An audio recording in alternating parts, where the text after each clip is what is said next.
specializes in crypto, and she's brought some friends with her today. We got Cassette in the building over here in the green. She's an actual producer.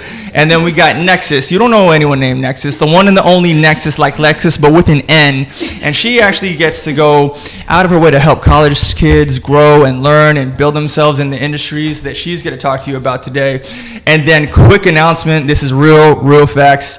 If you're not subscribed to Tez's new YouTube channel, Tez Unplug, you fucking up right now, bro, because he's giving you the sauce in the game. He's literally helping you men get better at dating. You already know I'm helping the guys and the girls, but my dog Tez really walks through it thoroughly. Tez, before we go any further, bro, can you tell them about that new channel, bro? Yeah, we got the new channel, Tez Unplugged, but you got to remember, this is still the main channel, 5-star live stream. We're bringing you heat every day, just adding value and showing you how to get better in just your life, whether it's career, dating, business. We're going to keep giving you value every day. We got these lovely ladies with us, showing love, showing support. We're going to have a good time, talk about some real topics, and give you value so we can all level up together. Let's get it. Yes, sir. So before anything that happens here, you know what we love to do, man. We love to go around and introduce people, get you an idea of where they're from so you can feel relatable with it, right? So you already know where me and Tez are from, you know what I'm saying? We're from the motherfucking 5-star live stream interwebs. That's subs.com/5star. That's 5 You are going to see her very soon. So when we have the Instagrams in the description, each and every one of these ladies is going to have a YouTube channel if it's up to me. I'm going to make all y'all podcasters. Please invite us on from time to time, you know what I'm saying? But right here, right now, we're going to go clockwise. Natalia, what is your name? Actually, my name is Laura. Okay, Laura. There we go. All right, Natalia, give us your name, where you're from, and what you do. So I'm Natalia Garcia. I'm from Bogota, Colombia. I've been in the USA for about 6 years, 3 years in Fort Lauderdale. I totally love it, and I'm happy to be back because my friends are in Fort Lauderdale, which is one of the best cities. And currently I'm living in Miami doing crypto real estate. Big facts. And real quick side quest, we actually kind of came into this side of Fort Lauderdale using her as our real estate agent. And if you, listen, let me just throw this out there. I'm going to give you guys a quick story before I ask you about where you're from and stuff. Me and Natalia, literally, I've never seen anyone work this hard. We must have walked like 40 properties in like a week or two, literally going from place to place to place to place. And I'm not joking. I have never met anybody that had that kind of determination. Bro, it was literally just me and her locking in. My dog Tess was like, nah, bro, I can't even fucking make it. I gotta go to work, bro. What you mean? But like, I'm literally going from property to property, and I know fucking Miami properties like the back of my hand just off her work ethic alone. Going never meet a real estate agent like Natalia. If you don't lock in with her, you're gonna be homeless, bro. That's a promise. That's true. Big facts. All right, we're going around. Cassette, what's your name? What's your age? Where you're from? And what do you do, love? My name is Cosette Molina. I'm from Venezuela, and I have my own consulting company about media and streaming services, and I'm also a producer and film, TV, short. Tell us a little bit about that. Like, what are some things you produce? What does producing look like? Do you use soundboards, video cards? How do you go and make people look good on the camera? Because, you know what I'm saying? Some people are in the market for that. I bring the money. I'm the secondary producer. I just find the money and let's do it. So no, I don't use that. It's big productions. We're doing some series and short dramas that is very trending right now. So basically what I do is like I get the investors and also the production and I put it together. Perfect. We choose the script and we put it in different platforms. So being an executive producer, if you guys are in the corporate world, almost sounds like project management. Like you're literally leveraging the finances and who does what, and you're putting like the actual teams together. Yeah. Yo, that goes hard.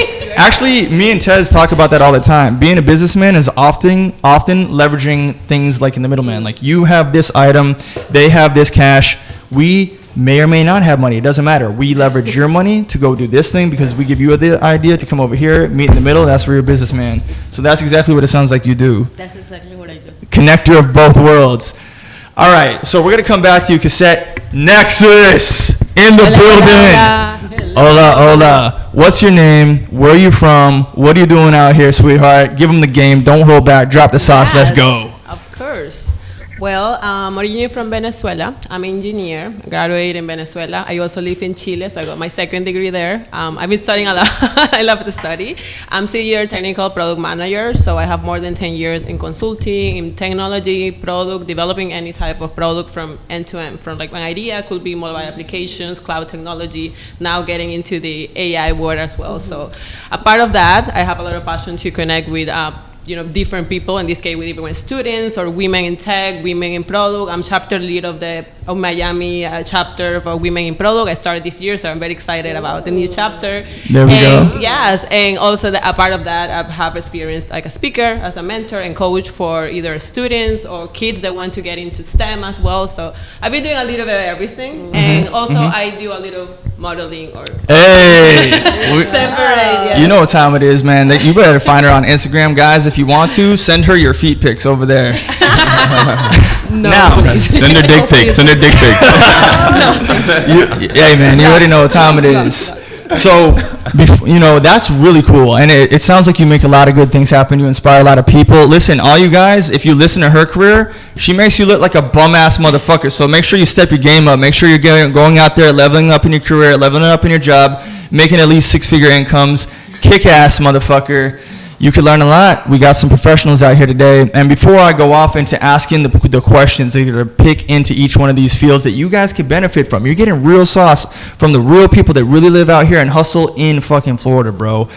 If you don't connect here, you're losing out. And if you want to find out more, you can find us on subs.com/5. That's number 5 STAR. But before I go any further, bro, Tez, man, open this conversation up. Let's get fucking real. Let's get it. Let's go. We got some ladies out here that are career oriented, that are reaching goals, that are reaching big heights. So what I want to know is, for a lady, a girl who's out there, she wants to get better, she wants to level up, she's just not feeling life right now. Like, what are some things that help you guys just progress in life and get to the next level?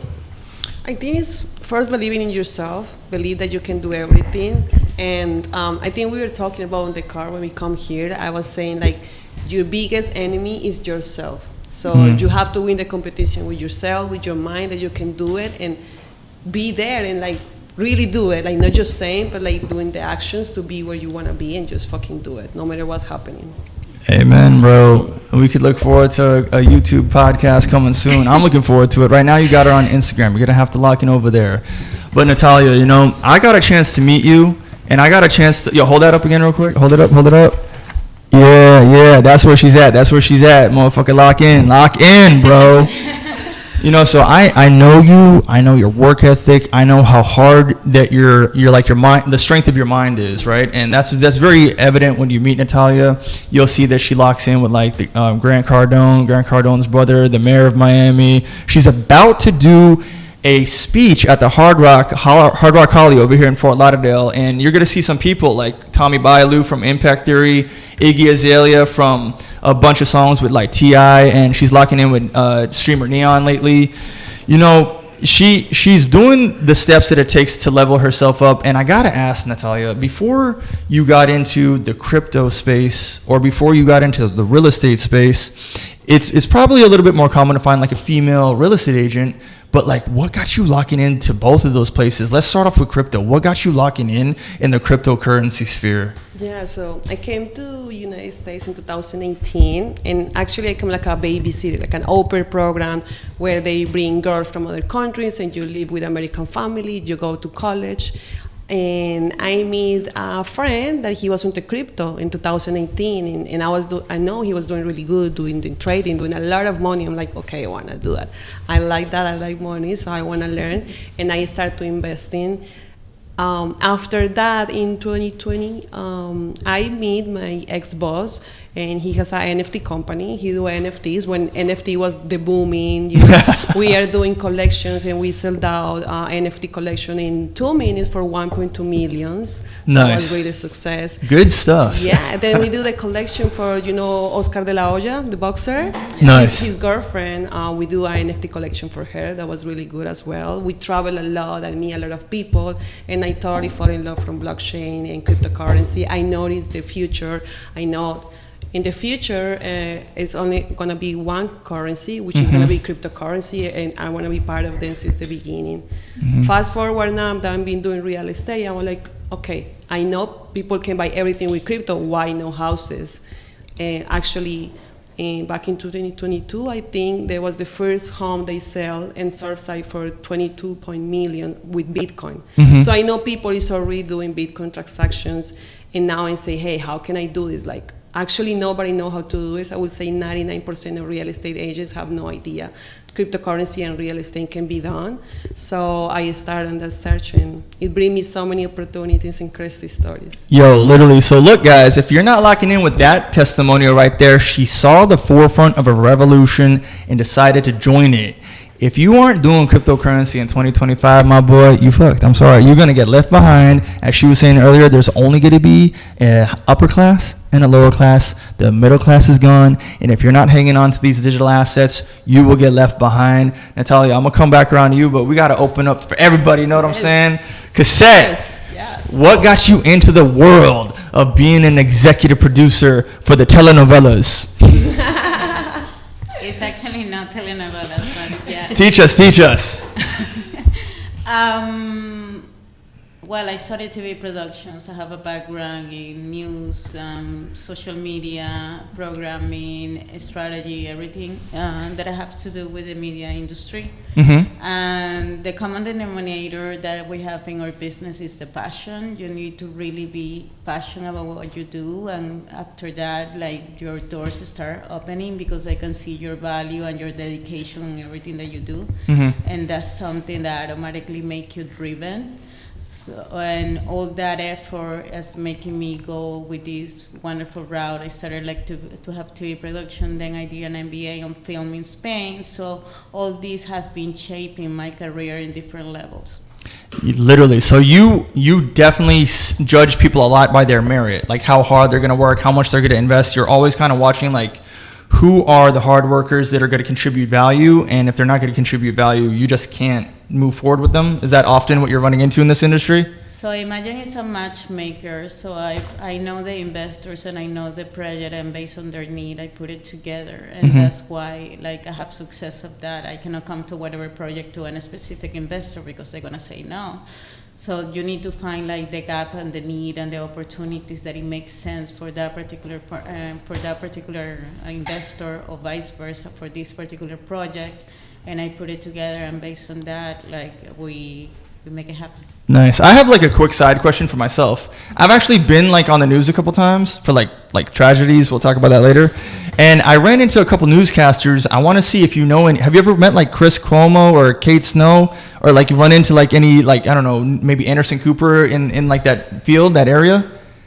Back in the day, yes. Like, we're not friends, but you know people. Yeah, like you run into like the same. Know people that know people. Hey, that is cool AF. So that's beautiful. We're going to keep moving, but I'm going to come back to you in a second.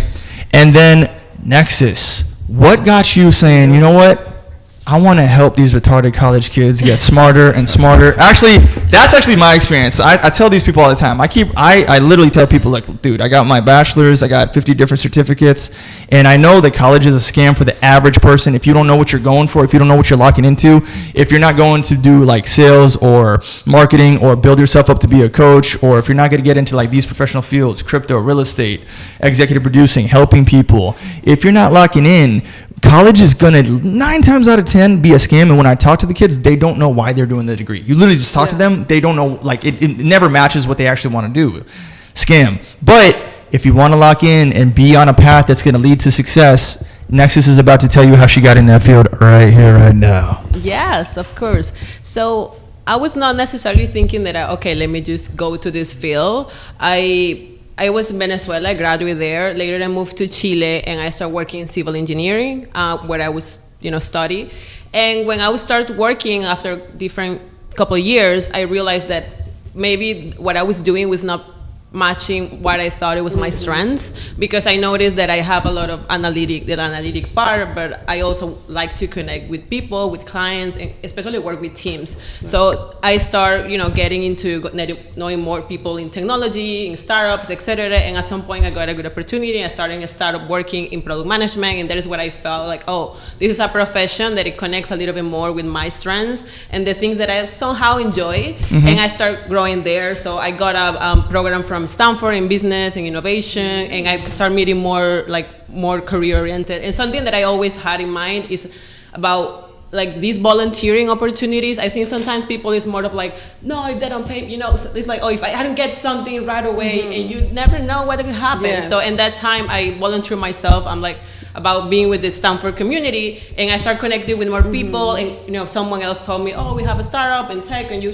join. I'm like, oh, that's a Nice. good opportunity. Sure, So I yeah, very think good. this is why so far moving forward, I decided to make a change of my life, and I moved to the US many years ago, and I started working in consulting in technology. So I have this experience working with more different big companies where I was, providing my tech knowledge and product management, and also working with different team frameworks in tech. One of them is called Agile, and I realized that how important it was to connect with teams and people feel somehow happy to create better products. Yes. So I have been evolving in that line, and during all this time, I have the pleasure to work with more than 20 different organizations, and some of them are ONG, some of them have been like colleges, universities, some of them have been like women communities into tech. And for me, something that I've always been doing with a passion, because I felt that for me, getting into these opportunities, it took me a lot of work. So I have to do one-on-one coffee with so many people. And at the beginning, I was not sure that I could provide any type of value, because I was just like someone who just graduated like everyone. Yeah. But I realized with the time that everyone has something they're better naturally doing. And I felt like trying to fight back about it just makes you like behind. So there's a passion in it because you're fighting. Yeah. So this is why what I feel is that I was like, okay, I knew I have this analytic part, but I also have this other part where I feel like I have this thing about like I like to share. I like to share what I know, and I felt very helpful. In my journey, I have a lot of people that were so open my mind about my real potential, even before that I believe on that. So I think this is why I'm so promoted about any type of initiative that could give access to people who don't. So I feel representation is also very important for me. Nice. For my background as a Latina, and also starting over in not once but two countries is something that is tough, that not everyone talk about it, like especially when you start over, when you have no connections at all. So you need to always keep positive and always create a relationship beyond what you can earn or get about it. And I think this authenticity really, people get to connect during time. So this is why sometimes I'm like, oh wow, a couple of weeks I got invited for FIU for a hackathon. It was they have more than 1,000 students, and I sometimes create a specific workshop for something that I know. So whatever, my advice always is whatever you do, you know something. And so even when it sounds like, no, a lot of people know more, you have your experience. And I think your experience is valuable. And I think having this space to share it is so important. For me, in my background, especially seeing other women in leadership positions or doing other things that probably they're not tied with the stereotype, is something that it helped me a lot. I also have other part of me that I do modeling or work with some brands, and it's something that you probably don't expect in an engineer, but it doesn't have anything to do. Your profession is not tied or how you look or what is your hobbies about it. Exactly. So it's something that I always try to pursue. This is why when I talk with girls, I'm like, you can go to STEM, you can do whatever you want. If you want to work in technology, it's not something that is tied to a certain look, And yes. I love that, man. So that passion, that ferocity, that fight, out of this girl group, she's like the Hulk, dude. You know what I'm saying? Yo, let's do it. Tezo, man, what do you think about these professional ladies we got up in here, bro? It's good. It's amazing. And what I want to know is you guys are girls in male-dominated fields. You guys deal probably around a lot of men every day. Yes. So what do you guys say to a girl? She's kind of afraid to take that step because she's like, I'm scared. This is all men. They're kind of holding back. What do you guys tell them? How do they get over that? Fuck it, I'm a girl. I'm gonna keep going no matter what. I think being around men is a different mentality, of course, of women, and I feel you can learn a lot in terms of business, because let's say men's, it's not they are better, but they are more successful and they win in majority when they do really great business. So you can learn a lot about the experience of a man in terms of business and in life. And with women, you have the femininity, the friendship, the sweet thing, but to grow up and learn a lot, being around these successful men that's where you're gonna learn to be where you want to be. Hell the frick yeah. Yeah. So use it as like you guys aren't competing, but you guys are helping Yes. each other like Yes. teammates get to the next level. It sounds like. So, Yes, yeah. for me also means representation. So for example, when I was in civil engineering, I was thinking about my path. In civil engineer, how it works, you either calculate structures or you're in the field. And normally the field, the worker is like, all of them males. So I was thinking like, never saw like a boss of the full construction that was a woman. It was so this is what I think, like sometimes it's not only something from your perspective, so it's way behind. When you open a door about different people, different perspective, it's not only you, it's like someone else. When you start seeing, different people for different backgrounds and different type of industry, something they help more, and especially in technology, because there's products in technology that we see, social media, like Instagram, these like massive millions, billions of people using these products, and sometimes the people who design it coming from the same background. Yeah. And so when you're thinking about inclusivity, about products and experience, it's important to have people that have different perspective, because the products are just better. Is how it works, and it's a lot of studies that promote that, how like sometimes like having this diversity, it just create like even more a business to be more successful and even like get more revenue, because you have to think as a team, not only just for one specific niche. You have to think about all the population. I could talk this for a long time. Yo, don't worry, we're gonna invite you back. Fucking She-Hulk, bro. She's ready to swing, dog. I'm with it. It's a topic I get very passionate. Good. We love that. We feel it. Hell yeah. Love it. She's like, I'm gonna be number one no matter what.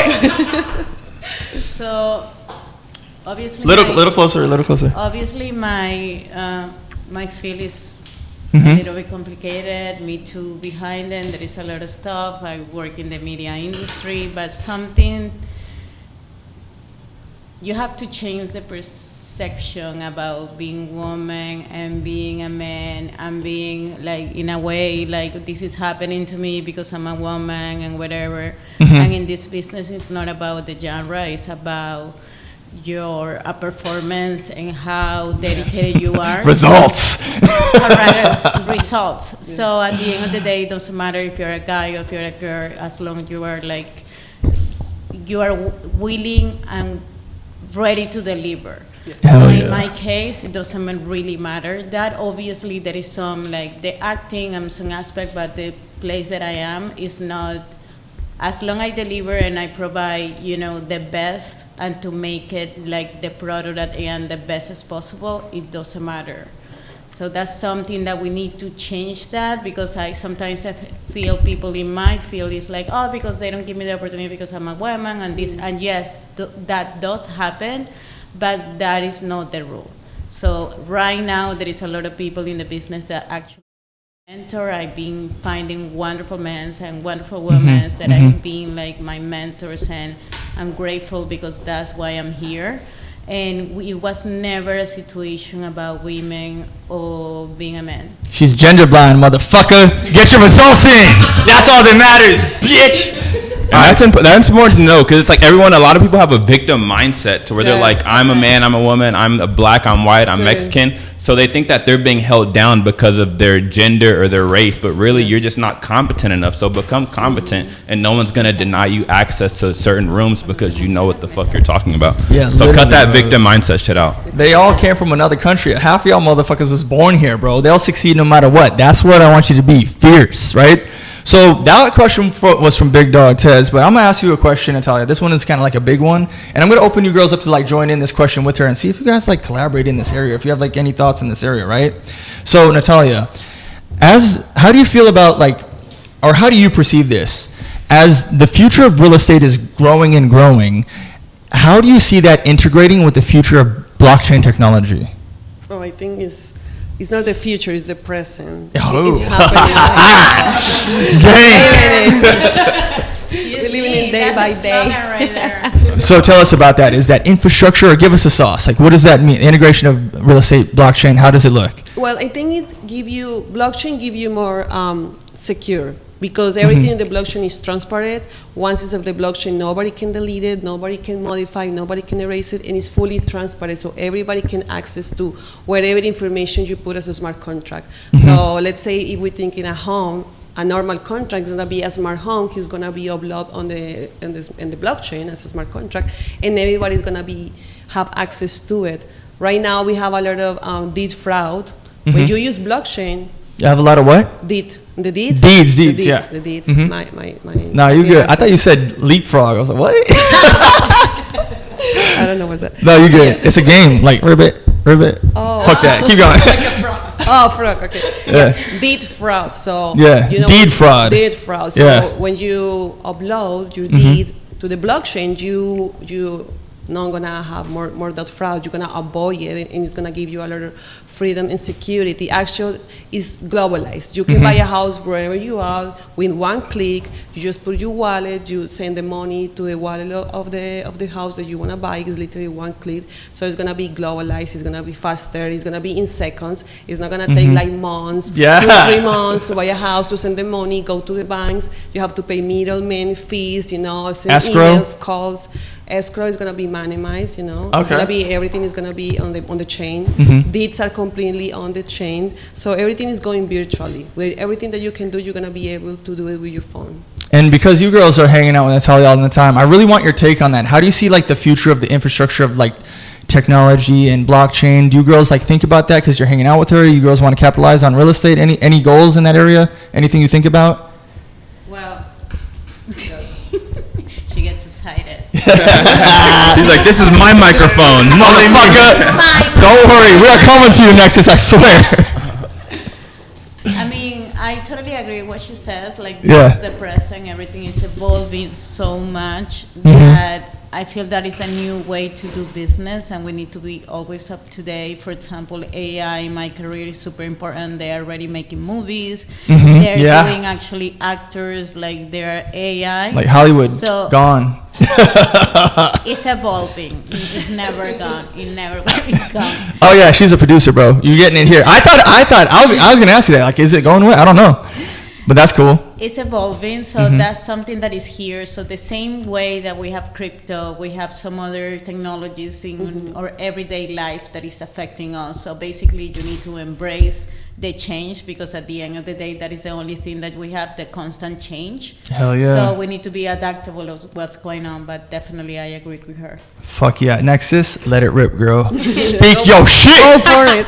Go for it. No, I think something that I found very interesting. I used to work in the fintech industry for a couple of like digital products, and there is a lot of process, for example, when you think about like bank transactions, especially with international transactions. And I think blockchain has been a social like game changer. And there's still a lot of opportunity regarding like huge, big organizations to try to adapt with these new technologies to try to make it safe. So an example of that could be, for example, whenever you want to do transactions with a bank, right? Even like, especially for like foreign people, when they're like abroad and they want to send money to their home country, sometimes they take days, at least minimal 1 day. So I think in these spaces, technologies like blockchains really create access and like quick, it's like, it's cheaper, but the thing is like, the idea of that, I guess, will be whenever it comes more into like into big organizations, also adapt and some of them. I know a lot of like big companies trying to adapt on that, but I would say it's always, interesting to see how this is going to evolve, especially the part of like international transactions is something that it definitely changed the game, right? Like waiting, and especially think about an emergency or something that you need and you have to wait for like 3 days and later they don't reply and later they block the money.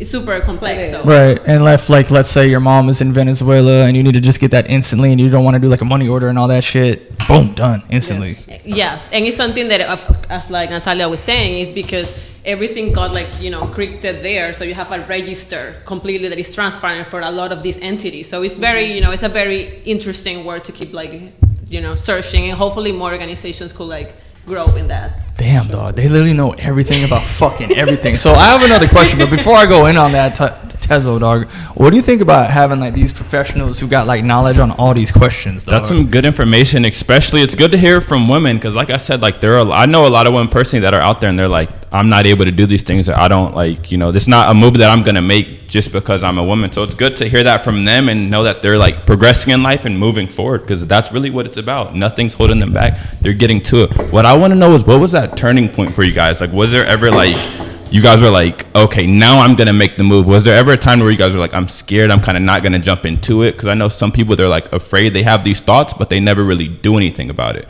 Like, did you guys ever like, you guys were just holding back and you guys just finally decided to make a move? Or like, what was that turning point for you guys, if there was a turning point? This one definitely, bro. Many of them. I think I feel scared sometimes, of course. Discouraged sometimes? And more when we are immigrants alone in this country, mostly we have our family back, so we have to be yourself with nobody here, like support your family and friends. But that also give me a lot of comfortable and give me like I have to go all in. It's all in or it's nothing, and you have to do it no matter what because it's gonna be for my future and for my family. So I was like, I have to do it right now. This is the moment, and when the opportunity come to you, you have to take it. Yo, this is a real story. This is a real story. Sidebar, real quick, right? Me and Natalia, like, we're in the car, and she's like literally confiding in me in this moment, right? And I'm like talking about her work ethic, and she says, Chris, I'm like this because I have no family out here. I came out here on my own. There is no plan B. It's not that I have to make it. I'm going to make it no fucking matter what. And like when you see the results, boy, results driven. It's this girl, bro. You guys, hold up that fucking, what's that Instagram sign you got? Where's that shit? Y'all need to go find this real quick, you know what I'm saying? Follow her. If you want real results, it's results driven. Let's keep it going. Cassette, man. Let us know. Well, I agree with her, being Latina in this business, and like, Hell yeah. how do you say that? How to explore, like, basically you need to prove to them that just because English is our second language, it doesn't make us capable or as, you know, as professional as somebody else, so as like a native speaker. So that's been one of my challenge. I handle, like, I talk a lot with Hollywood, and there is a lot of producers, and automatically, I do like interviews, and I'm in different aspects, automatically they just feel your accent, and they start like changing kind of the attitude in a way. Like, damn, that sucks. Like on their mind, in the sense like, oh, they're gonna start talking like a little bit slower, and they open their eyes, they see your lips. So they are so caught up on that they're not actually listening what you're saying. So based on that, what I have learned is that, okay, I'm gonna tell you right away. Like, something that I always say is like, oh, sorry, it's my Sofia Vergara accent. So they automatically start laughing. Nice. Like just now, they, you know, kind of like lower the guard, and it's easier the conversation, and they start talking to me like actually they're listening the content that I'm saying. So that is actually that it does happen in the States and everywhere, like, and it's kind of tricky because we are Latina, but if it's like a French accent, it's a different reaction. So it's like we need to work the double, you know, because they have like on their mind that, oh, they're Latinas, we are the help, we do this, and that is not the case. So in Miami we live in a bubble, but if you go to all the different states in the United States, it's not like that. Well, New York, but I mean, New York is cool. But that's something that every day we need to deal with this, and it's super annoying. So, like me, right? I'm actually partially Spanish, but I grew up here in America, so like I only understand English. I'm not experiencing that with you at all. So for you, was this like earlier in life? Everything, the whole, always. This always happens. Like, no matter what, the language barrier just kicks in. I don't feel a language barrier at all. So like, yeah, because you hang out with a lot of Latinas. This is true. This is true. You know what I'm saying? That's why. Yeah, definitely. Okay. Like, for example, I'm in like in a store like in California, and I say thank you, and it's like, oh, you have an accent. Where are you from? So like that is the common denominator. Denominator. Denominator. You're doing good. You're doing good. There you go. See, I get it. I get it. There you go. So, and you constantly need to explain yourself, and that can be really, really annoying. So because everybody asks you, where are you from? La, la, la. You know? So I'm gonna throw this out there, Cassette. We also talk about dating. Trust me, they're opening their eyes and studying you because of much different reasons. Okay, and it's 100% because you're Latino. So you might have thought one thing. I'm sorry, girl. It's completely the other thing. Yo, Nexus, let it rip, girl. Speak your shit. Yeah, so I think it was interesting when you think about turning points. Yeah. And I think I have many in my life, and I feel it's something that I would say sometimes I wish a lot to have be more stable or stay there comfort zone. And I realized that in more than 10 years I never have felt in comfort zone. And I'm not sure if it's good or bad. In the sense of because I feel that my nature in general, it has been always okay, I'm kind of have this goal and I'm working toward that, but I feel like I'm always trying to have a little more vision about what is going bigger.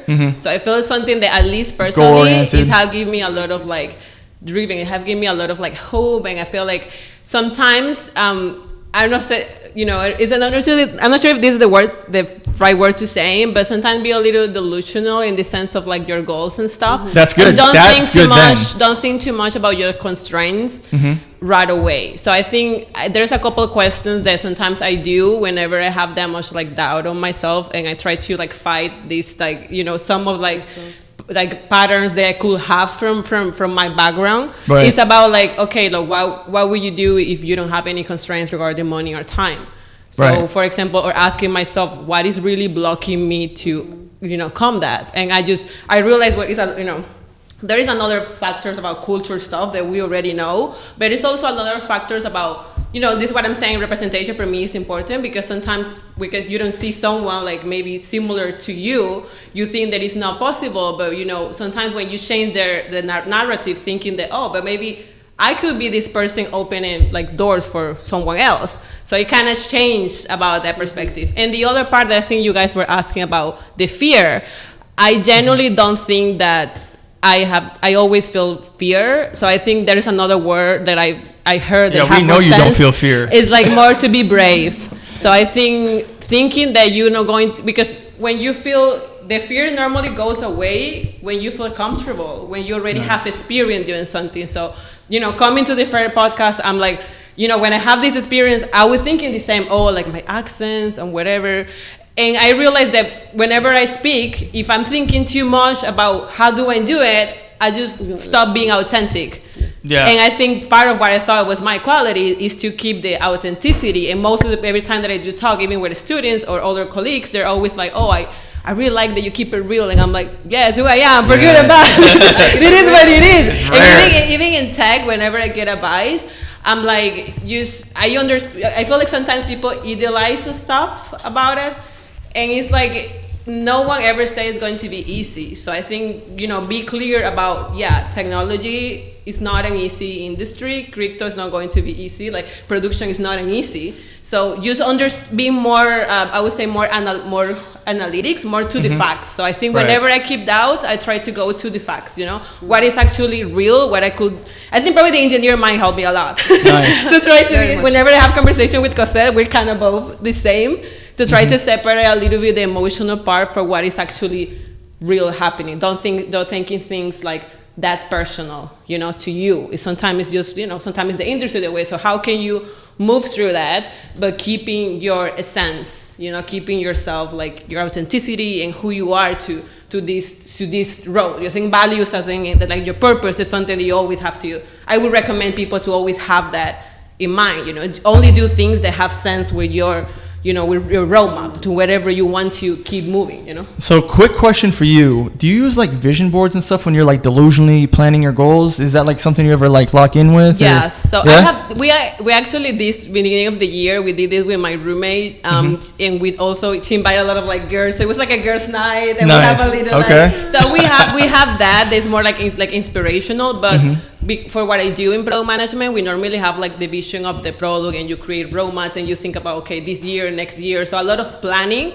So it's something that I add into my career. So I feel I manage my career thinking that it's a product and how my brand is working to that. For example, for interviews, to thinking about which type of companies. So for example, people, and this is more specific for people who want to grow into technology. There is different companies, they hire different profile. So you can keep going and trying with the same one, but sometimes your profile doesn't identify with the company culture, and this is what it is. You keep trying. You could think, like, oh, you're the worst. No, in this other perspective, in this other environment, your profile, your skills have the value. So I think being smart enough to just, taking the facts about it is something that I learned with the time, and a lot of like mentoring people that I talk in my career has been like, don't even waste your time, just go for this thing. I'm like, oh, okay. So I think I would say try to always persevere, but sometimes you need to be smart. It's what all my life, even living here. Sometimes things that are meant to be for you usually go flowing. You put effort, but you see the result. If you take too long doing something, and it's nothing, it's just the results are not, maybe it's not there, and it's okay. You learn, move on. Nice. Like move on faster is something that I will recommend in career-wise and even life in general, especially when you're starting over in new countries. I think I assume that's something that you guys like will be familiar with, right? To like evolve and iterate, learn and reiterate, keep feedback and move on. You gotta adapt. You have to adapt, and just whatever it is, life throws at you, fuck it, just to get back up and keep going. That's what it is. Hell yeah, bro. See, that was a solid ass question from my guy Tezo. And the way that you were just talking about that reminds me of something I've heard Gary Vee say, and I want you guys to really lock in. I know we got some high level professionals in here, so you might be losing it, but I want you to listen to this, right? Gary Vee says, plan out what you want to do over the next 10 years. And squeeze that shit into the next 6 months. That's the kind of force that these girls are moving with. And if they're doing that, there's no reason your bitch ass can't wake up, do some push-ups, do some crunches, and lock in, bro. Lock in for the rest of 2025. There's only a few months left before 2026, bro. So back to what we were talking about earlier, I would say that we gotta break down the walls for the people. They might not necessarily understand everything, so we're gonna make it a little bit more simple for them, right? Often when I talk to girls that are like talking about like crypto or day trading, normally the conversation will be like this. Like they see me, like they know like I'll do like a trade or like buy a Bitcoin or whatever in Satoshis, and then they'll be like, yeah, I see that you're doing that, and I know that I need to do that, and one day I'll do that, but I don't know how to do anything. I don't know like what a wallet is or what a exchange is, blah blah blah. So, but to see these girls locking in and they know it on levels of experience, you need to follow their Instagrams. It's going to be in the description below. So, to kind of make this conversation more relatable for the audience and stuff, Nat, I wanted to see if I could ask you this, right? Do you have any memorable experiences about helping a client possibly purchase a property using cryptocurrency or using any sort of blockchain tech? Yeah. Actually, I remember one of my clients from Argentina. He's a day trader, but he was scared of how he's gonna resolve like doing this, giving the funds to another wallet. There is a lot of scam of wallets. It can take money. Nice. They're gonna give you the house, the deeds. But as he saw that. The other person was also knowledge about blockchain and cryptocurrency. They understand how the process was going to move forward using the legal companies, the right escrow, entire account, everything followed by the law. He feel very comfortable and make it done very easily. Nice. Okay, so you hear that? If you guys are relating to this, she literally made the whole thing easy for her Argentinian client. Just super simple, super quick, super smooth. And that is what we're going to want ultimately. It's not complicated. It's not hard. If you lock in. So if you want to learn more, you're going to have to go to Natalia's Instagram, soon to be YouTube channel. Equivalent question for yourself, Cassette. In the field of executive producing, is there any scenario, does it even work like that? Do you have clients and do you remember utilizing your skill set to make a client's life easier in the world of executive producing? Well, that is the whole point to be executive producer. Let us know. We don't know nothing, bruh. We don't know shit. You basically need to make their life easier. How does that look? Hard as fuck. Yo, she's spitting the truth. Gang. It's not easy because obviously you have a lot of responsibility, a lot of different characters, a lot of different personalities that you need to adjust based on where you are, and you need to humanize it. So that help you to kind of like smooth the process. And to actually believe in you, because there is some point in crisis that they just gonna go to you and ask you, and if you freaked out, they're gonna freak out even more. Right. Damn. So the best way to do it that it helps, believe it or not, is keep it cool and collected. Nice. If not, fake it till you make it. No, Fake make it till it until you you make There it you go. because they're gonna know that you're not making it, but definitely, yeah, they're gonna know. Yeah, scene But 3, it's act 4 is not- going great. We got the lead role. It's all good. Right, because you have to understand that we are kind of like in the middle of it, because you need to pitch the project, you need to find the investor, you need to find the talent, the script, the guidance, the platform. There is a lot of things going on. Exactly. It's not only one thing that you need to convince. You need to convince basically the whole universe just to do one production. Literally, I've heard this from executive producers before. Like, we're all locked into one field, but executive producing is like one of the fields that locks into every single industry. Right? Like, you got to know everything. And macroeconomics, the world, how it all goes. Yes, like in me, like one of my expertise, like I'm a programmer. That means that basically I'm the person that when you are in let's say Netflix and they have the collections right there, so for you to watch, I do that in the sense that I analyze the audience, I see the behavior, male, female, how young, and based on that I do the strategy specifically, let's say for him, and I use the algorithm on that. So I get all this combination. Tall, but dark, and also I handsome need to make algorithm? sure My God, you know what I'm trending. Right. And it needs to be things that they're relevant and trending. So I'm constantly changing because I need to know what is up to date. So that is the best way that I can describe my career. You need to know, like, be in the heat and need to know what's going on. So, quick question in your field. Do film companies still use aggregators to get like a production from an independent company over to like a Netflix or something like that? Is that still a thing? Aggregators? Yes, they do, but it's different. It has been evolving a lot. So Okay, so it's not like what it once was. You can't just like upload it or just like call a company. You need to know cassette or else you ain't getting in. no, yeah, it's not like that. You need to actually do a process. I need to make sure that they like the content and this is appropriate, that it makes sense to have it. If it's there is different business model, if it's revenue share, or if you want licensing, that is very complicated. But you can do it in YouTube though. You still can do it there. Yo, literally, I have so many questions on just that. You got to come back for a whole nother podcast. I could talk about this part for hours, dog. All of you need to come back as individuals, bruh. We need that. All right, Nexus. Yo, give us some quick sauce real quick. How have you utilized your skills and talents to make your clients' lives easier, whether it be like clients in college or like just college students, like whatever, however you're utilizing this gift, this skill set, how do you make it more simple for the people?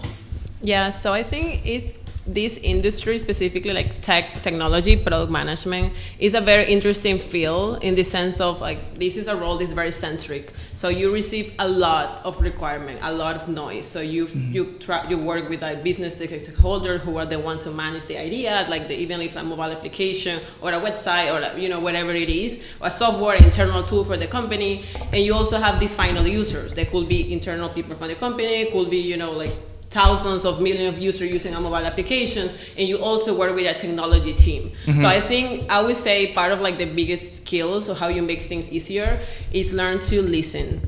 And it's something that sometimes Listen we to the forget, client. including me, to do it. Yeah. I think most of the time people want to feel heard. Like they want to know, and also understanding the real issue of the problem. So I think it was a kind of surprise in the sense that I didn't know that part be like almost like a therapist was part of this job, but I definitely think it's part of that because sometimes people forget that they work with people. It sounds so basic, but especially like big organizations, they're always like putting like, oh, we always have been doing this way. This is like, we understand that, and we're here for you. Like, let's keep listening, let's go work together. So I think, keep working into everyone to feel heard, and also getting to the middle point. And it's something that I have to do daily, and it's something that I feel like, it's something the product management kind of, go into that. So it's a lot of different, tools and ways that you can manage, like, the people. But by the end, it's always thinking about the results and what do you want, and being able for especially working with technology, like people grounded, they're always like, what are we doing with it's like explaining why. So I think in general sometimes it's not that you have to do all the work all the time, it's to learn how to delegate, but it's also trying to keep a good environment to whatever, if it's their client is a company, whatever it is, it's just like everyone feel like everyone have problems, so you're like the habilitator of that. You just try to make mediator. the mediator. Yeah. Like you're the person who like, okay, let me see. So what you're actually saying is that you need this and this. Oh yeah, okay, it's fine. So I return, I think about, with the team, we think about a solution, we come back. We get an experiment, we get something like an initial, an MVP, we test it didn't work out, it's fine, we learn. So we change it and we go back. So I think having this agile like mindset about keep working and like testing is something that's super important. But for that, it's a lot of like mindset as well. Yeah. And if it's companies or clients, sometimes they struggle. And normally when people are going through this problem, it's hard to like listen sometimes. So it's like, I think I kind of relate a lot with Cosette mentioned at some point about the calm part. And it's something that I realized that if you want to grow as a leader, it's something that I also learn with other leaders that I work, because I always perceive myself as someone like very expressive and emotional, and I realized that whenever I think that this is why I was like, I want to see myself and growing as a leader, keeping my passion as how I am.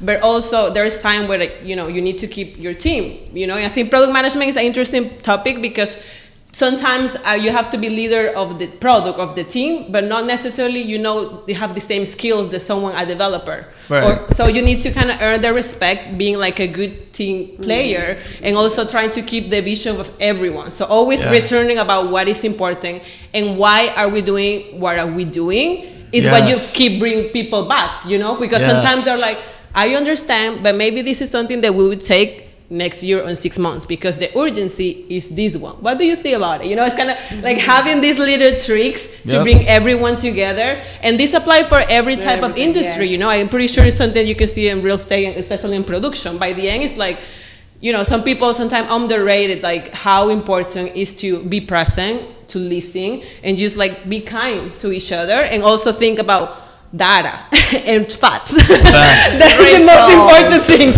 Result. And if it doesn't work, get the feedback, learn again, try something different. So part of like technology and like keep growing digital products is that way. Just iterate again. So before I hand it over to Tez, let me say this, right? I completely relate to what you're saying. Sometimes you're literally capable of doing this and the client just wants this sometimes. It literally happens. Actually, I recently just had this conversation with my guy, Louis. Louis, I keep trying to plug you in with Natalia. You guys are both in the crypto space. He literally right now is doing crypto robots. So he does like the robots do like the trading and stuff for you. And I tell him all the time, bro, this has happened for me. 1 or 2 clients that you take on could change your fucking life. And your ability to keep and retain your client, listen to them, make them feel good, play mommy and daddy, be the psychologist, just be there for them all the time is literally life. It's true. And especially what I have lived in big organizations, like sometimes like they have all the tools and the right people to do it, but sometimes they can agree to have just like one route. So I think sometimes people overlook a little bit about this type of role of like product managers, but I feel like sometimes they're needed. The most important is to get to align. And sometimes you need to have difficult conversations. You will have one-on-one to understand their perspective, and other time it's like, well, let's go together, let's figure out, and they're hard meetings, but sometimes, you need to address the elephant in the room. And I think the transparency that you can have into like business and projects will make things easier. So I think part of that is that, even when you think about like a realtor, right? Sometimes you don't want things sugar coated, sometimes, especially clients, they want to know the truth. And it happens sometimes. And like, I know that you have these expectations, but this is scope, this delivery, everything that you want, it's impossible to make in just 2 weeks, However, we analyze and maybe use this small part of increment could work in these 2 weeks. What do you think? Kind of like having this negotiation is key to whatever industry you're working through. Big facts. Yo, Tezo, bro, what do you think about the fact that we got these hungry powerhouse of professionals just ready to lock in? That's fire. That's fire. It's good to hear. That's good to hear. What I want to know is, you guys are some lovely ladies on your goals, reaching your passions. Like, what do you guys want a guy to have, like, on a partner? Let's say you guys are all single. What do you want your man to have? Like, what does he need to bring for the guys out here? If they're this, what the fuck this guy gotta be? Okay, so what qualities does your man have, or like what do you like in a man? Just for my guys out here, because that's who I do this first for the guys. So like, what do they need? I think first understand who I am, where I come from, my culture, because different culture affect relationships. And when a guy understand, okay, she come from this country, her language. English is not her first language. She behave in a certain way. She have sometimes of qualities, that are different. So understanding, having patience with me,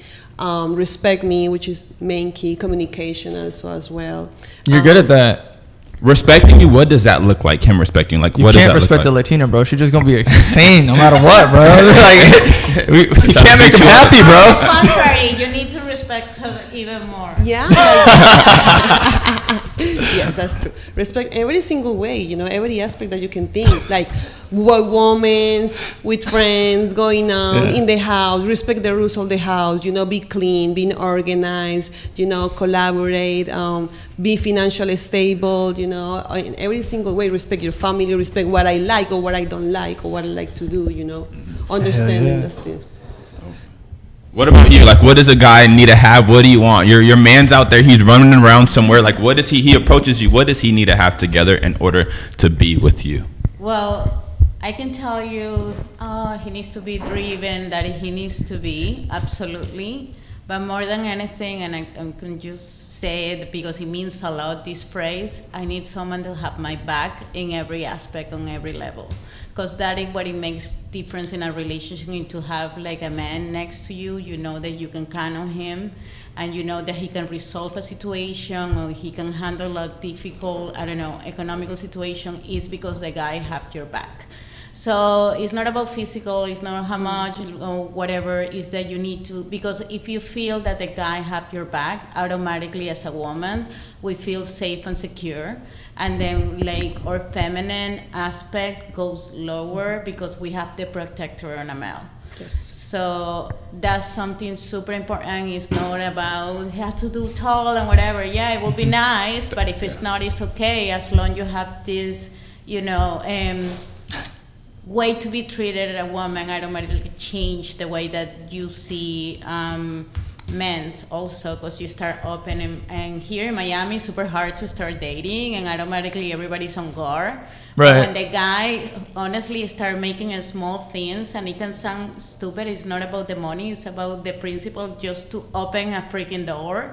Automatically our feminine side go like up, and it's like, okay, this guy is nice, let me start open up, to him. And Always let be him, a gentleman, yeah, please. exactly. Hell yeah. 5-star gentleman. Always That's be what we a teach them. Only So- if she's a lady, be a gentleman. If she has to be worth it, be a gentleman. Not every girl is worth being a gentleman for. That's just the I'm world not that agree. I'm not that's agree with that's the that. world that we live in. Not every girl's worth because some girls will take advantage of you being a gentleman. So Yeah. you got to figure out if she's worth it or not. If she's worth it, then do nice things for her. But So- everyone's That's not worth right. it. So- Let's rephrase the word gentleman. Basically cordial. You need to be always cordial and Cordial. Cordial. Yeah, I got you. And always respectful to the person that you are with. It doesn't matter if it's a girl or a guy. It's the same thing. Like, I can open a door for a guy. Okay, that's not an No issue. need. See, that's They don't gay. need to do- they don't That's need gay. to do If a guy's letting you open the door for him, that's just That's gay. super So homo. Your girl shouldn't be opening the door for What I'm you. saying on this is, like, I don't expect to, do this all the time for me, but Right, it's right, right. nice, and I will appreciate it if you continue doing it. Okay, so it's not about forcing. And when you stop forcing and you actually see the true colors of the person, because at the beginning, oh yeah, let me invite you out, let me do this, and whatever. And then 3 months pass by, or 4 months pass by, or 3 years pass by, and the guy is like just there. And it's more like a mechanical situation. So I want you ladies to take note of what you just said, because that was the realest answer fucking ever. That was a very good mindset to lock into, and I wish a lot of ladies would have that mindset, because she's, again, judging people based on merit, judging people on how they act, how they behave. That's a very good way to assess people. And again, when you guys are locking into this professional life is better with your other half, or else what the fuck was it all for? So lock in, find that person. Let's go, Nexus. Tell us the truth, girl. Yeah, so if I try, let's see, I think a good way to define it is to try to, someone is intentional. And I think sometimes, like, I believe that when you keep growing, right, either if you're a woman or you're a man, when you keep this intention and this alignment between what you're saying, what you're thinking, what you're doing, at least for me, it's something that I genuinely admire. You know, it's something that I feel like because the it's something actions that match what you say. Yeah. So for example, I think sometimes that disconnection is like something that, you know, at least on my perspective, is something really important. You know, that you know, someone who's like driven, someone who's like, you know, open to listen, Her? to communicate. You like her? How she's driven? Huh? You want to date No. her? Yeah. Okay, I'm makes sense. straight, baby. Not a Yeah. So no, but I think she mentions about like driven, especially because, you know, our professions is something that we're always like pushing to be better. So definitely have to be someone similar mindset. But so I would say being intentional and having this accountability, this respect, and be open is something that is really important. And I mean, even if you bring it like more to like the professional side, like the way how you manage that as a product, you know, a situation is successful. If there's like metrics or stuff that you know, that you kind of know that it's successful, you know, it doesn't mean you're going to be measured, but you know that it have to be, everyone have certain expectations, right? About like, you know, how this partner should be. And I think whenever sometimes people is like, yeah, I'm going to do that, and later time pass and they're not going, it's like you start to losing this, you know, this respect that you have for someone. So I feel this alignment, someone who's aligning their life, or at least trying to be, I like is alignment. someone That's that what's is alignment, because a lot of people is like, no, like they genuinely want something, but they're not pursuing it for whatever reason. So I think I realized that what I bring me more like my passion and driven is like, sometimes you need to take hard decisions, but the important is this aligned to you really, really desire with the person that you are right now, that you want to be. You know, I think the relationships are built in that sense. I believe it's something that could grow hard, you know, purpose. I also think it's about timing. Like you can be ready to a relationship. It doesn't matter that the other person is. Yeah. So, and even though you said that you are, sometimes it's like I idealize that I want a relationship in my mind, how I want a guy to be, and then you realize, or a girl to be, and then you realize that it's not necessarily that road anymore, that you thought that you liked it, but no anymore. So that's when like the difference on relationships start like failing, because they don't have like enough communication to actually give you the opportunity like to you instead of the whole concept of dating and the illusion of dating. Right. Does that make sense? Like 100%. this. Okay. And you have to know your roles. Like, you have to have And roles in a that's what relationship. she was locking in on. Yeah, and you have to have roles, because everyone's confused about what the fuck they want or who the fuck they are. So it's like, you have to know what it is that you bring to the relationship and what it is that she does. You guys can't be confused on what you guys are, because that's what a lot of people are confused. And that's when I say don't treat every woman like a lady, is because some girls are confused because like the feminism and everything, so they act like men. So it's like when you go into a relationship thinking one thing, but you got to treat the person the way that they're the way that they're portraying themselves or what they give you. So it's not always like whatever they give you, that's how you handle a specific person. Don't treat everyone the same, because we're different. There's 1,000 ways to skin a cat. You gotta deal with what's in front of you. Yeah, and listen, you motherfuckers, open the door for Cassette. If she's opening the door for you, you're not allowed at 5-star, motherfucker. And I was just gonna say real quick, this one is the fucking Hulk. To get her in her feminine state, you don't have to be Superman Hulk, bro. Super duper Hulk. You were about to say something? No, she's soft as fuck. She's really soft. Yeah. Let me clarify the door. Like, let's say there is a shit, you know what I'm saying? Have a lot of stuff. Okay, I will help you, but no, like proactively in a dating and let me open the door. It's not gonna happen. And here's my take on opening the. Open the door for me. Of course. Here's my take on opening the door. That came from like when girls would wear dresses and like you'd open the door so their dress doesn't get dirty. But me, it's like I want to go through the door first. If something crazy is on the other side of the door, I'm gonna be the first line of protection. So it's like if I'm gonna go into my house and I open my door first and there's a fucking robber in there, she's gonna be the first one who has to fight it. So like I want to open the door first, so like I can fucking deal with the threat if there is one. So that's another way that I look at it as well. Like big fat yeah. I do have keep going. I do have a little thought that I found interesting. Let's go. Because I heard that you guys were saying like, oh, like you shouldn't treat all the ladies the same, whatever. Yeah. Well, you've been to Miami. You know who we're talking about. I do. Just know. to make it There we but go. I do find it interesting, and this is why I bring this part about like alignment and like who. Yes. I think beyond the dating part, I think if you work in yourself and you're clear about like what do you give, what you give back, like kind of have this clear. For example, I think that maybe if someone think in this case for a man, they're a gentleman. Like you are this person, no matter if. Maybe this person is disrespectful. This person is disrespectful. Doesn't mean that I'm going to be disrespectful to you. Yes. So this is. I'm not sure that you're going into that sense. Yes. But I definitely, in my perspective, is that way because I feel like later you get into these. Like it happened, in the past when you get into this stuff. Oh, he didn't text me. He texted me, whatever. And I'm like, sometimes like when you're trying to be okay, but why do I really want? Yeah. Okay, I'm ready for a relationship. Okay, I want this, this, and this, and this. This dynamic is not working for what I want.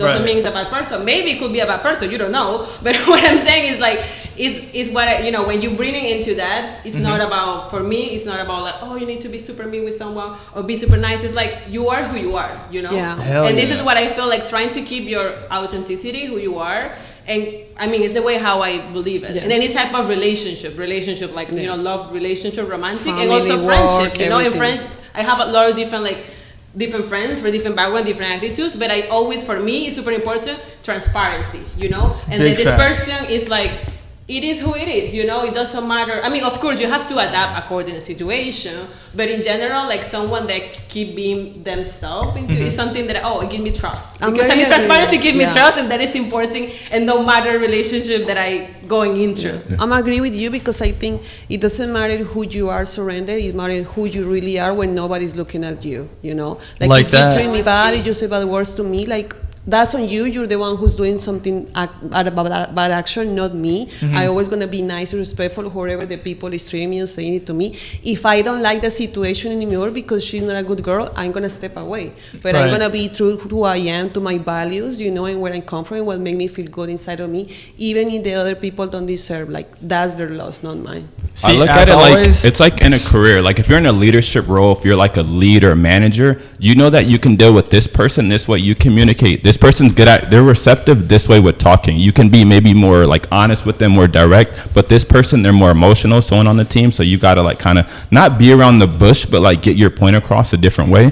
So it's like you gotta communicate with like different individuals different way just because the way they are. So I'm not saying like change who you are at your core or anything, but you got to know what's in front of you and handle them a certain different kind of way because that's how you're going to get further in life. I mean, and that's my perspective. That's how I look at it, but they're all valid. So true ass perspective. More like adapting yourself adapting to your like to what's in front of you. It's an interesting point because, for example, they have a lot of like stereotype about Latinas always angry. Like they always have things about Latinas, but I think deep down is that each culture in each person.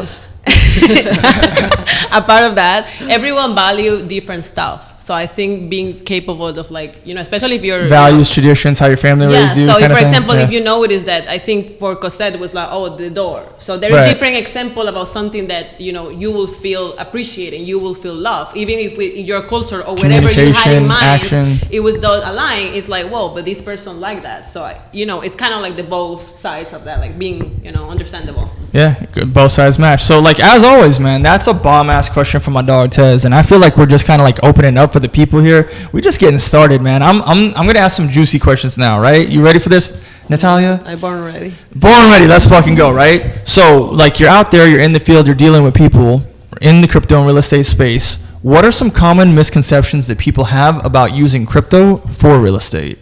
Well, first, let's say crypto is the first misconception is crypto is a scam. Why? Jesus. Because so many of us I've been scammed many times. Really? Yes. What the fuck? FTX. Damn, dog. It was Watch a big out. crypto exchange, FTX, and the most of people get scammed. It was a wallet?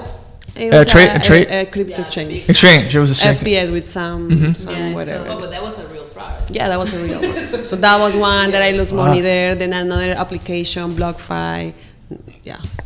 And then with another person that was going to invest money, I also lose. So you gotta know where you put your money. You gotta know who you trust. You research more in blockchain because it's so easy. It's anonymous. Nobody know who you are. Nobody know your name. It's just letters and numbers. So it's very difficult to trace. So you gotta know that, and you gotta be aware that it's a risk. It's a risk that you gotta take. And more when you buy in a house, when you invest in real assets. When you transform from digital to real assets, you gotta know who you go, who you talk to, what company you use, what wallet are you gonna change, what company, title company, escrow companies, a realtor that really understand what's blockchain, smart contracts, day 5, tokenization, that they can talk about it and know what person you to go depends on your needs. Some people want to hold their Bitcoin and invest in a property. Some people want to cash out and invest. Some people, want to convert to USD dollars. So you gotta know how to navigate and make them feel secure using legal companies that are like trusting and being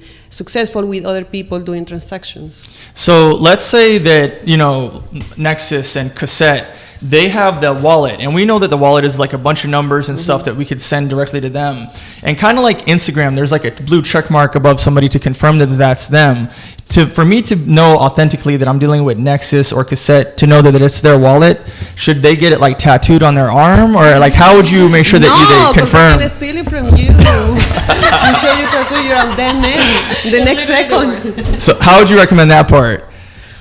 Just like locking in, knowing, like you call your person, lock in with them, but like, make sure that's their wallet, like confirm, authenticate who it is. You double check, you triple check, you 4-check a million times. You're gonna see the numbers. You're gonna use the right wallet, Bitcoin to Bitcoin, no Bitcoin to Ethereum, no Bitcoin to XRP. No, it has to be the same blockchain, the same currency when you transfer money, and have someone that you can trust. When you do this transaction, be with someone. If you don't know, be with someone that can guide you and that you can trust as well, and you're gonna feel comfortable doing it. Hell the fuck yeah, man. I really dig that answer because, we don't want you guys getting scammed out here. We want you locking in and becoming billionaires with that. You know what I'm saying? So, Cassette, I'm going to throw like the same type of question at you, right? When you're dealing with people in the executive producing space and you're picking up clients and you're dealing with the world industry, what are common misconceptions that people have about the expectations of an executive producer that you might run into like all the time in that field? Like do miracles, for example. I thought that that's exactly what she was gonna say. That's literally, she's like, I have to be God today. We're humans. Literally, yes. It's very complex because you are the person that they feel that you're gonna solve all the problems, and like if they want to reduce the budget, you're the person that needs to do it. I can just do that, and no problem. You need to find we'll just cut this actor, whatever. You're the person that you need to do it. If one actor is not, so then you need to find like a second solution. We always need to have plan A, B, Z, D. You know what I'm saying? Always. So that can be rough and challenging, and you get tired. So you have to perform miracles on a daily basis, basically. Like that's it. No misconception. You just got to make it happen. Done. Yeah, like Fuck. I'm working in a production, and I needed to like save costs, and I don't know how I did it, but like I kind of like saved in like 30K, 20K, and it's like, how the fuck did I do this? Like everybody's like, you are the best. Yes, this is exactly what we went to, and it's like, yeah. Uh-huh. Yo, quick fun fact that reminds me of a story. There was a hotel chain like the Marriott or Hilton or whatever, and they would put out salads. Actually, it was an aviation company, and whatever. Here's the point of the story: is they would give salads to their clients, right? And it would be like in ballrooms and shit. And they needed to save money, or else they were gonna lose like the actual company. So the guy who was running the company, on the salads, there would be 3 olives on every salad to save them a bunch of money. He said, "Fuck that, put 2." And from that one move, they were able to save the company. So it's little shit like that, right? Yes. Managing the budget, knowing like every last dollar, every penny, everything on the Excel sheet, talking to Natalia real quick, saving some crypto cash, you know what I'm saying? Bro, she got tricks. That's a different episode. All right, so that's cool. You really locking in and just saving people cash, making miracles happen on the daily. Love that. And like, let's say the production to start on time, make sure that everything is booked so it goes smoothly. Like I'm working on one that is going to be international, so I need to go to Mexico City, but I have the talent in LA, I have select directors in some other places, I have the producers, so you need to organize that and save money. So yes.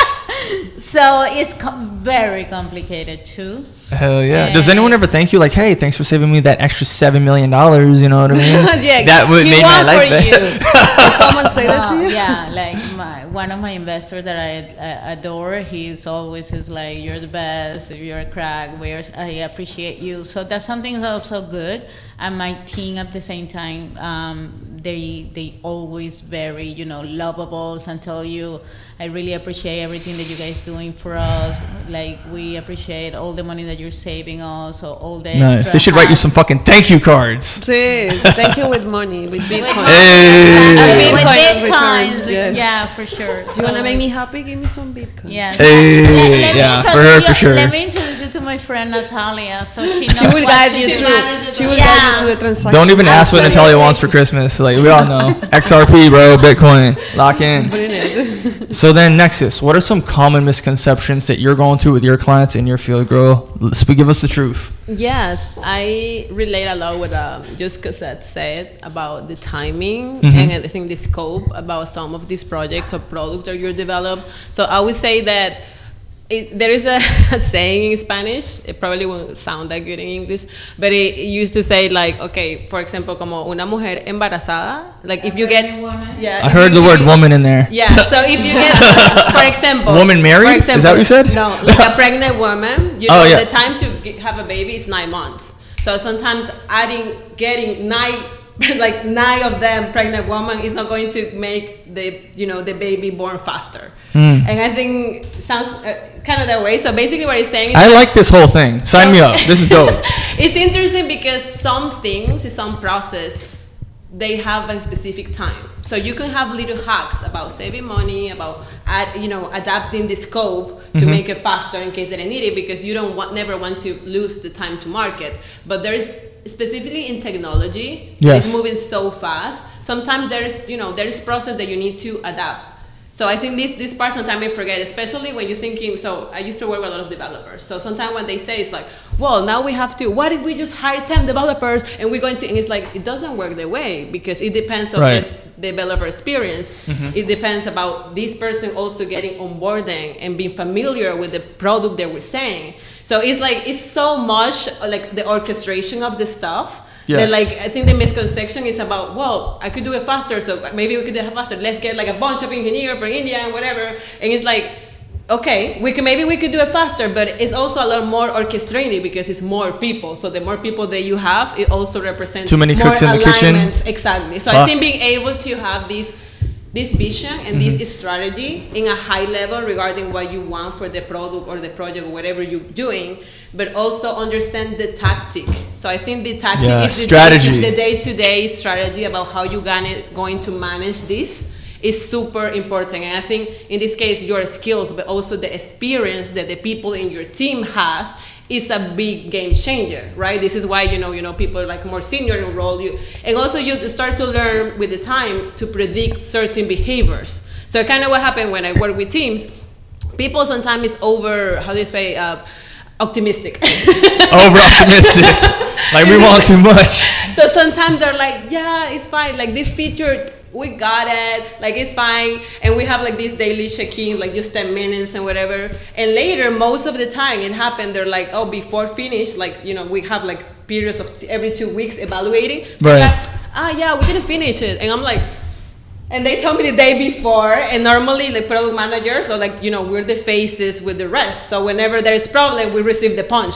So I think in that space, having like, sometimes I'm asked because I have similar projects, and you're like, in a past project that I was there, I mean, you're the expert on that, but it was curious that the last time we did it, it took like 3 months. Like, do you have another technology? Something is changing that you consider that now 2 weeks is enough? Shut up. Like, fuck you. And later, you start to like, it's kind of like taking the process, but taking Yeah. it by steps. Right. So sort of having this space to analyze and understand and also communicate the rest. Like sometimes we can make it, but maybe we can do this, the scope could be less and we can make the time. But these three variables, they need to be always be playing. And so it's important to have like it clear. juggling this And the constantly. stakeholders also are clear of that, because by the end, what the people get hurt is sometimes not knowing the truth.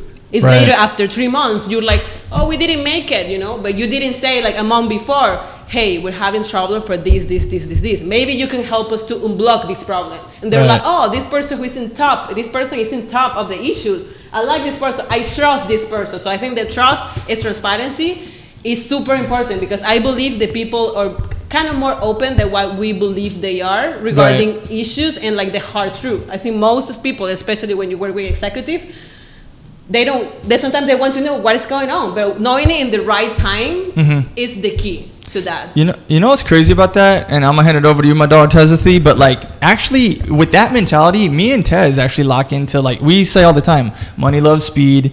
And maybe money opens up a lot of doors for people, but also tactic and strategy is everything. And if I'm being honest, when me and him get together, that's like our strength. Everything that we do is like tactical speed, money, and we see a lot of benefits and growth from just that. Lock in with us at Subs, but right here, you see, she's giving you guys the realistic truth. Not every time money's going to solve the problem. Strategy and who you align yourself with to put strategies into place is going to be the quality, and quality is going to beat everything every time overall. Big dog Tezathy, tell me what you think, bro. Hell yeah, money loves speed. Andrew Tate says it's like momentum. Like shit, the I quicker forgot to you, see. the quicker you, you get the ball rolling, the bigger snowball effects that it has. So money loves momentum. So a question that I have for you ladies, you guys are in your careers, successful. A guy comes in. Now, do you guys want him to go half 50-50 with the bills with you guys, or like, what are your thoughts on that? Well, that look tells it all. So, Damn! What is even that question for? I can't even hear that. What the fuck You're is talking this? to 3 Latinas. Hey, let the people know. A guy, he hasn't met with a Latina before. We deal with a lot of dumbasses. We need you to speak, like, clear this up for us. A man is a provider, no matter what. That's why my dad teach me. You're gonna be with a man. You're gonna be with a man who's provide you, who feel you secure and protected, and you don't have to worry about financial stress or situations. You know, if my man is a provider, no matter what, I'm not gonna be with a man who's not gonna provide me. Period. That's how it is. Okay. Yep. Yeah. I think if there is a problem with money from the get-go, it's not going to move forward the relationship, because when you leave or you're married, there is a lot of shit that you need to share. And if you having problem who's going to pay who, what's going to get who, is not a good match. Because there is so many things that is going to happen, kids, marriage. Okay, I lose my job, I don't lose my job, what's going to happen, my next step in my career, let me step back to move forward. And you need to have a partner that got your back in that way. So if that is an issue with them, even for a stupid dinner, to do half and half, that is not the person, and it's not about if the guy is good or bad. It's just no. Hold it up.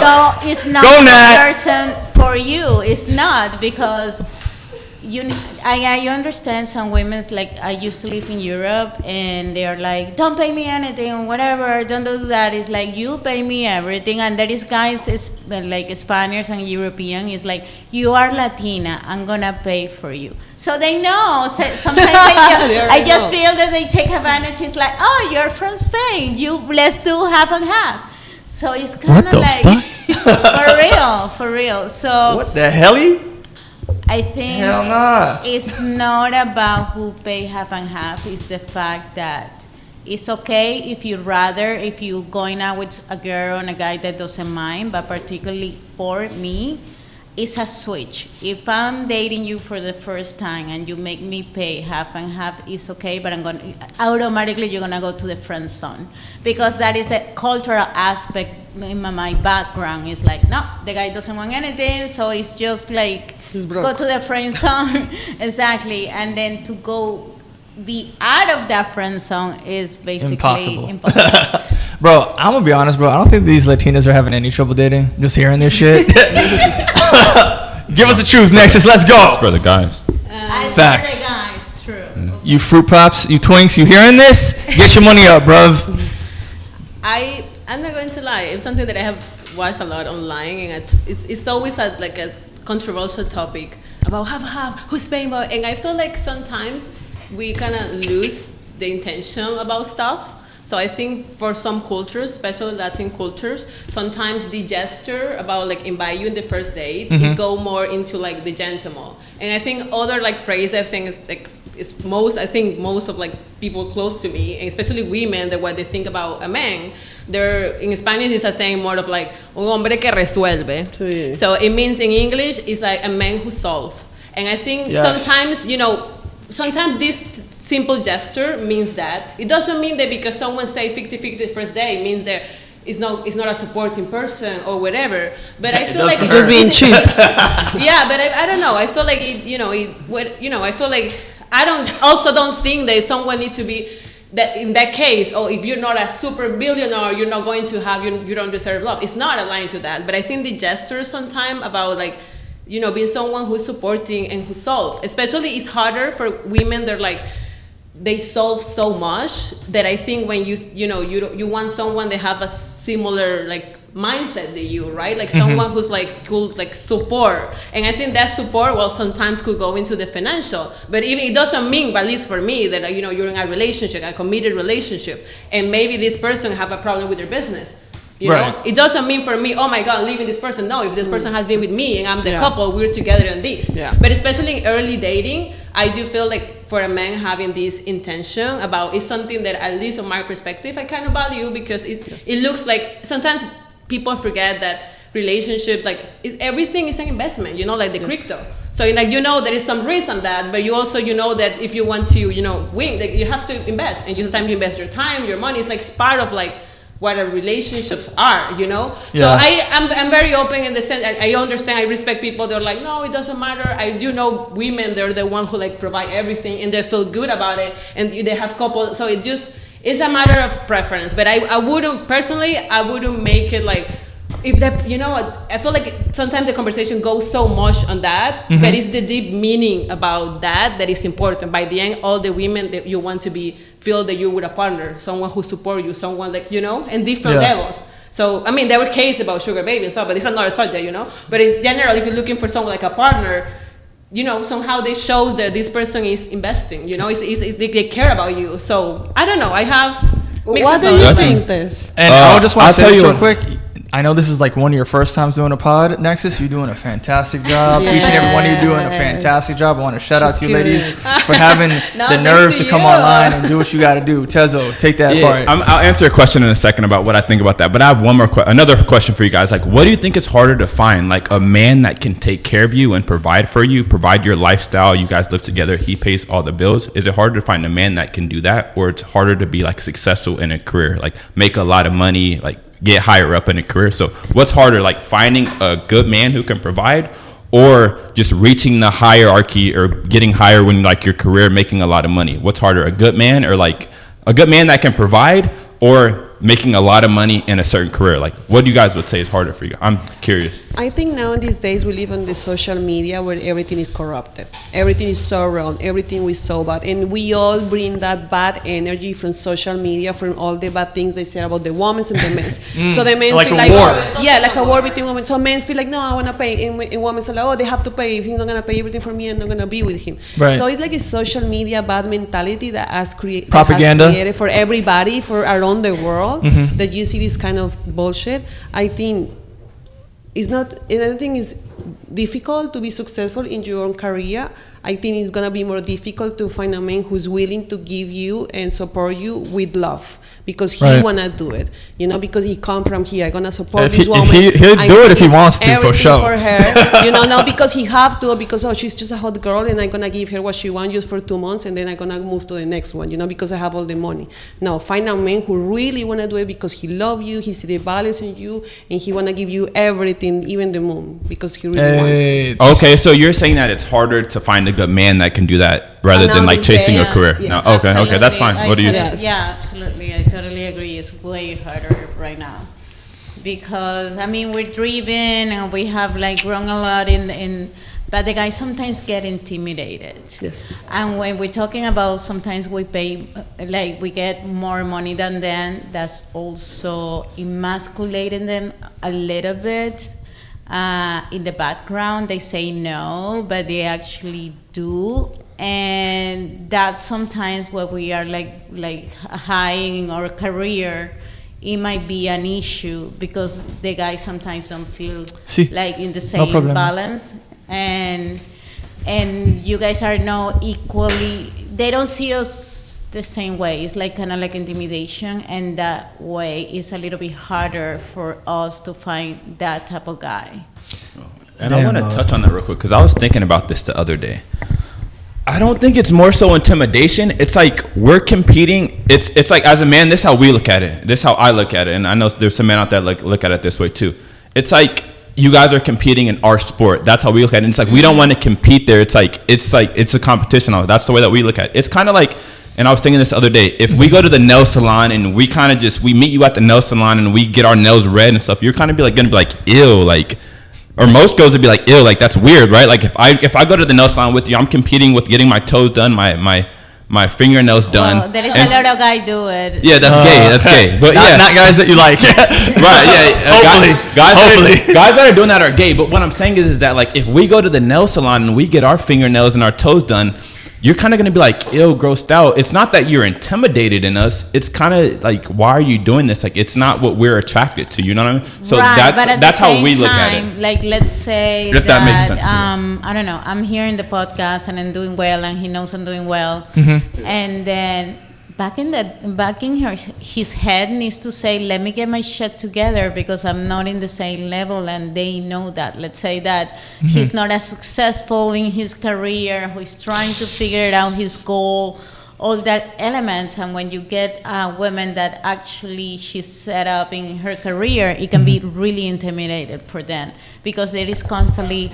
okay, I need to provide more, I need to do better. I mean, if you fucking care, because the other way is like, yeah, I'm living the best life, my sugar mommy. You know what I'm saying? Yeah. Well, guys are gonna see it like this. Guys are gonna be like, all right, when it comes to relationship time, I want my fucking wifey. I'm done with her doing that professional bullshit. When it's wifey time, I want her in the house. She belongs to me, baby. Yeah. That's when it's that time in life. Like when you have that match. And I want to get you pregnant, so it's like if I get you pregnant, fucking that's out the window. Like you got to be in the house, taking care of the kids. Like I don't want to put my kid in a daycare when you could raise it. But yeah, we'll get it. But I want your professional life, wifey life, two different lives. As far as like is it harder to find a man or a career? Yeah, Gang. I wouldn't put the word in my perspective hard. What I think the different for in my perspective is about what things you actually have control over. So I think when you think about your career, you're 100%, the person, you can change, you can put yourself to keep growing. So it's something that is in your control.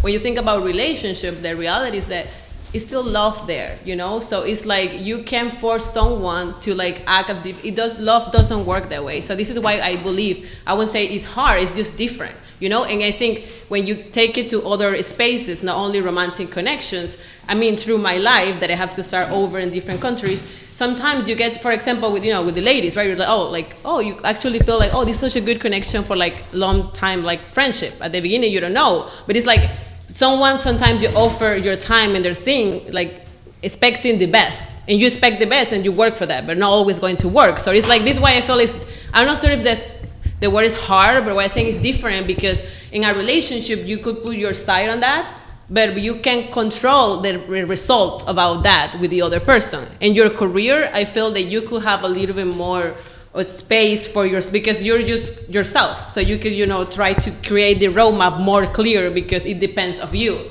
not about the other person. So this is why I feel like it's different. So I was saying it's hard, but it's different because a relationship is with two people. So the two people need to have this commitment to make it successful. Definitely. And here's what I will say. Like the reason why I asked that is because as a man, looking at it from a man, it's like if I was a girl, I would just find a dude that loves me to take care of me. That seems much more easier than like finding a career in getting up in the hierarchy in a career, because it's stressful. Like I'm in it, like it's stressful. It's like if I'm a girl and I don't have to do this, why not? Like why would I do it? So that's why I asked you guys that question. And another thing is that before, like 100 years ago, it was normal for like guys to pay all the bills. The girl didn't work. And now, and the marriage rates were higher, like the divorce rates were lower. So people were actually sticking together back then. So now I asked you guys that because when girls are working now, making their own money, it's like they're more open to leaving their guy because they're like, I can handle myself, I can take care of myself. So we have no leverage. We don't have as much leverage anymore. And I'm not trying to sit here and say fucking feel sorry for us. Who gives a fuck? Like find a way to win regardless of the situation. But I'm saying it's like it gives a girl more leverage to leave. Like I can do this on my own, so I'm gonna leave. So it's like for us to work out together, it doesn't really help both of us, from my perspective, the way that I look at it, and I asked you guys if you go 50-50, like, do you guys still want the guy to go 50-50 with you? Because you guys are like career women, you're like making money, moving up. So it's like, if you're making money, it may be okay, like you want to go 50-50, but it's like, even girls who are like out there in their career, they don't want to go 50-50. So it's like, yeah, no. it doesn't. How does it really benefit the guy? No, Like, I think it's always good for me. What I do is like I always have little nice details. He take care of everything, but I always invite him to dinner, or I cook for him, or I bring him presents, gifts, cars, little things like little details that really count. By whatever he like, perfume, little things like that. In his birthday, being super special for him. Christmas, this kind of little details. Guys like little details, like, and they like that you take care of them like a king. You make sure that he's well take care, everything in the house, and then, giving them as much love, because if they are giving to you, they're taking away that stress that we have, that paying the bills. If my man is taking all the stress from me, I'm gonna take all the stress from him as well, and making him feel better, more powerful, so he can work more and, and provide more for both of us and grow as a relationship. Yeah, and I'll say this real quick. I know you want to say something. I'll say something. Because I said it before. It's like, if there were sex robots out there, if there were girls like that were sex robots, that we can get sex. Or yeah, that's fucking crazy, the world that we live in. But like, if guys could strictly only have sex with sex robots, and they didn't have to deal with girls, they would be doing that. And like that, it would be worse for you guys, because the main reason why we deal with women is to have sex with you guys. Like, that's just the reality. So it's like, imagine there were robots out there that we could just go pay $5 and go have sex with. A lot of guys wouldn't be talking to you guys. So it's kind of like the same thing with your career. It's like, girls, they have their career, they're making money. They're replacing men with money in their career. So it's kind of like the reverse with the status and titles.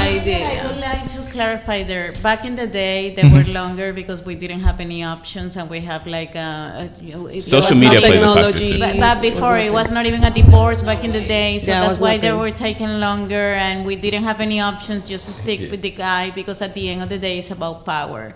So the person that has the money has the power. So in my opinion, I want please, I want you to be the provider, but at the same time, I'm the person that is going to be next to you, so you can be a better provider and better person. And that's when I come with the money situation. If that is an issue, yes, you're going to get the money, but I give you another aspect to grow and help you to grow as a person.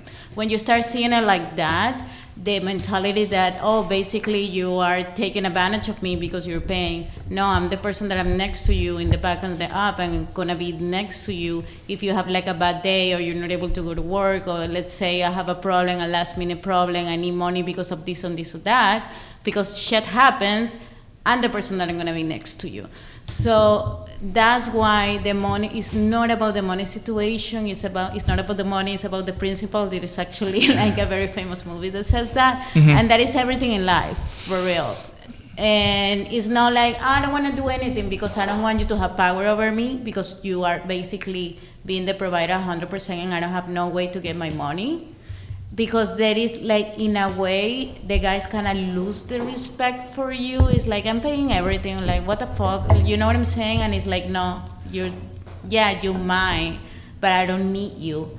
I like your company, but I don't need you to be happy. So with the power thing, I'll say this. Guys, I have a different take on that. As soon as your girl wants power, let her have it, bro. Let her take it. Whatever, man. Whatever happens after that, you on your own, baby. Go ahead. Yeah. But fuck it. Yeah. But yeah, someone needs to have the power in the relationship. But fuck, bro, yeah. But I think a lot of women, they look at it the wrong way. They look at it like the guy's gonna take advantage of me if he pays all the bills. Like, men aren't really, as men, we're not thinking that we're gonna just have all the power, take control over it because we're paying the bills. It's like we work our career, we do that just to provide for women. So it's not that it's like we want to have control or power. I believe that feminism has made a lot of women think that like men are like trying to hold women down. It's like, we don't want, this is for the family. It's not just because we're trying to control you. It's because we want to raise a family. And we believe it's best to raise our family to where we're the leader. We provide everything, and you are under us. Because right now, your job has the power over you. So it's like, would you rather your family, your man having the power, or like your job? Because it's like. But it's not about. And then I don't want my woman going to work being fucking bitched around by like another dude. A whole other dude, a whole other fucking career. Fuck that guy, boy. I've seen a boss like. Fuck that shit. You work for me, baby. Yeah. I've seen bosses talk to like the employees. I'm like, damn, my girl, like, she cannot work because I can't have another man talking to my fucking girl like that. Like, I can't have that. So but that's that the is way. your insecurity. It's not her. She's not gonna go and fuck the other guy. Yeah, she will. It will happen. It happens. No, It's very consistent. It happens a lot. We see it on the show all the time. But not for just talking with a guy one time. You know, that is like in a way insecurity is that you want to be betrayed. No, you're super secure to say, nah, go ahead, do it. Be I free. don't know. The way that I see is like, I don't like a guy controlling me all the time. That's for me, I will run away. Or maybe so you do. somehow for me, when the guy trusts me and there is more space, I'm more like, okay, I'm happy in this relationship, I'm loyal, I understand what's going on. Instead of the guy, because a relationship is not about your mom, like you don't want another mom, you don't want another dad that tells you all the time what to do, how to behave and whatever. You want a partner in crime. So that controlling situation, it doesn't work for me. It's like we need to change the word control. And I was thinking about this too the other day. Let's change the word controlling to protect. He's not controlling you, he's protecting you. So anytime a man is quote unquote controlling you, that's just his way of showing that he cares. Like your dad, if you guys had a dad growing up and he told you not to wear certain shit, get in the house at this time, it's not because he's just trying to control your life, it's because he's trying to protect you from the world. So like our way of showing that we love you is to protect you. So a lot of people say it's like us being insecure, but it's just a protection. It's not that we don't even trust you a lot of times. It's because we don't trust the people around. Like we know how guys are. That's why we don't want our girl having like a guy friend. Men are territorial. We're guys. Any like, guys around you. We're No, guys. We guys, want to fuck like- girl. Anytime I have a girl that's a friend, I want to fuck her. So we know how guys are. So fucking. That's why we don't want you to have guy friends because we know how. I disagree because 90% of my guys are actually guys and you know, yeah, of course there is some other guys that say something, some other like they are truly friends. But going back to what you said about your father, like whether to wear or not, my dad is always been very chauvinist. He's like, whatever, all the women's and the provider, do this for me, cook me. He doesn't even like stand up for a plate. And then he goes, I will never forget, and we are 5 girls and 6. He said, look what I'm doing, so that way you don't let another guy to do it to you. He said he doesn't want another guy doing what he does to you. Homie was just on a power trip, right? That's a different, like he's like half right but half crazy. That's like a different thing. Study, you need to be independent. He's like, yo, I'm in for the drama.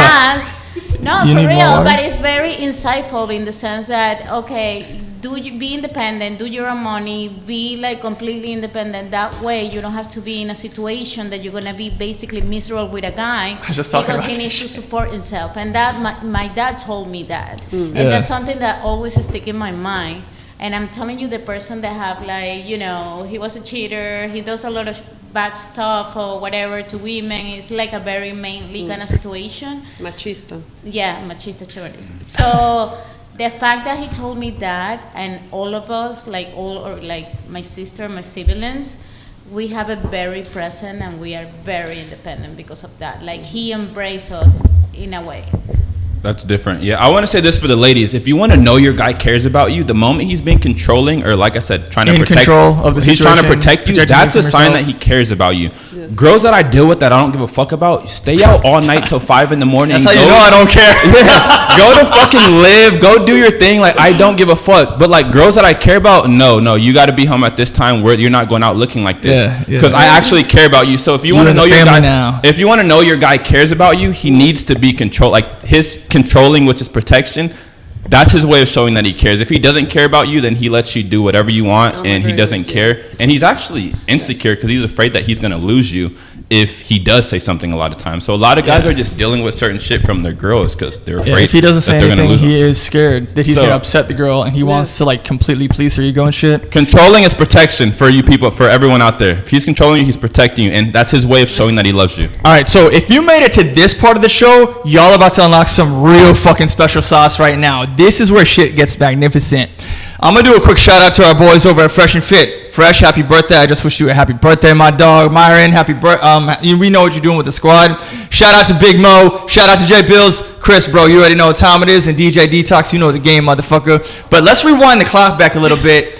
If you guys don't know, Natalia over here has actually starred on Fresh and Fit as a panelist quite a few times, I believe. But one of the biggest events that Natalia has actually been on is when Andrew Tate, for the guys that know who Andrew Tate is, and Tristan Tate, she was actually a panelist at the time that they were on the rise, going through like just kind of like starting off, and like we didn't really know who they were here in America. And when Natalia came on the show, that's when the motherfucking skyrocketed, boy. So there's a pattern. She's always around the stars, the mayors, the influencers, the fucking.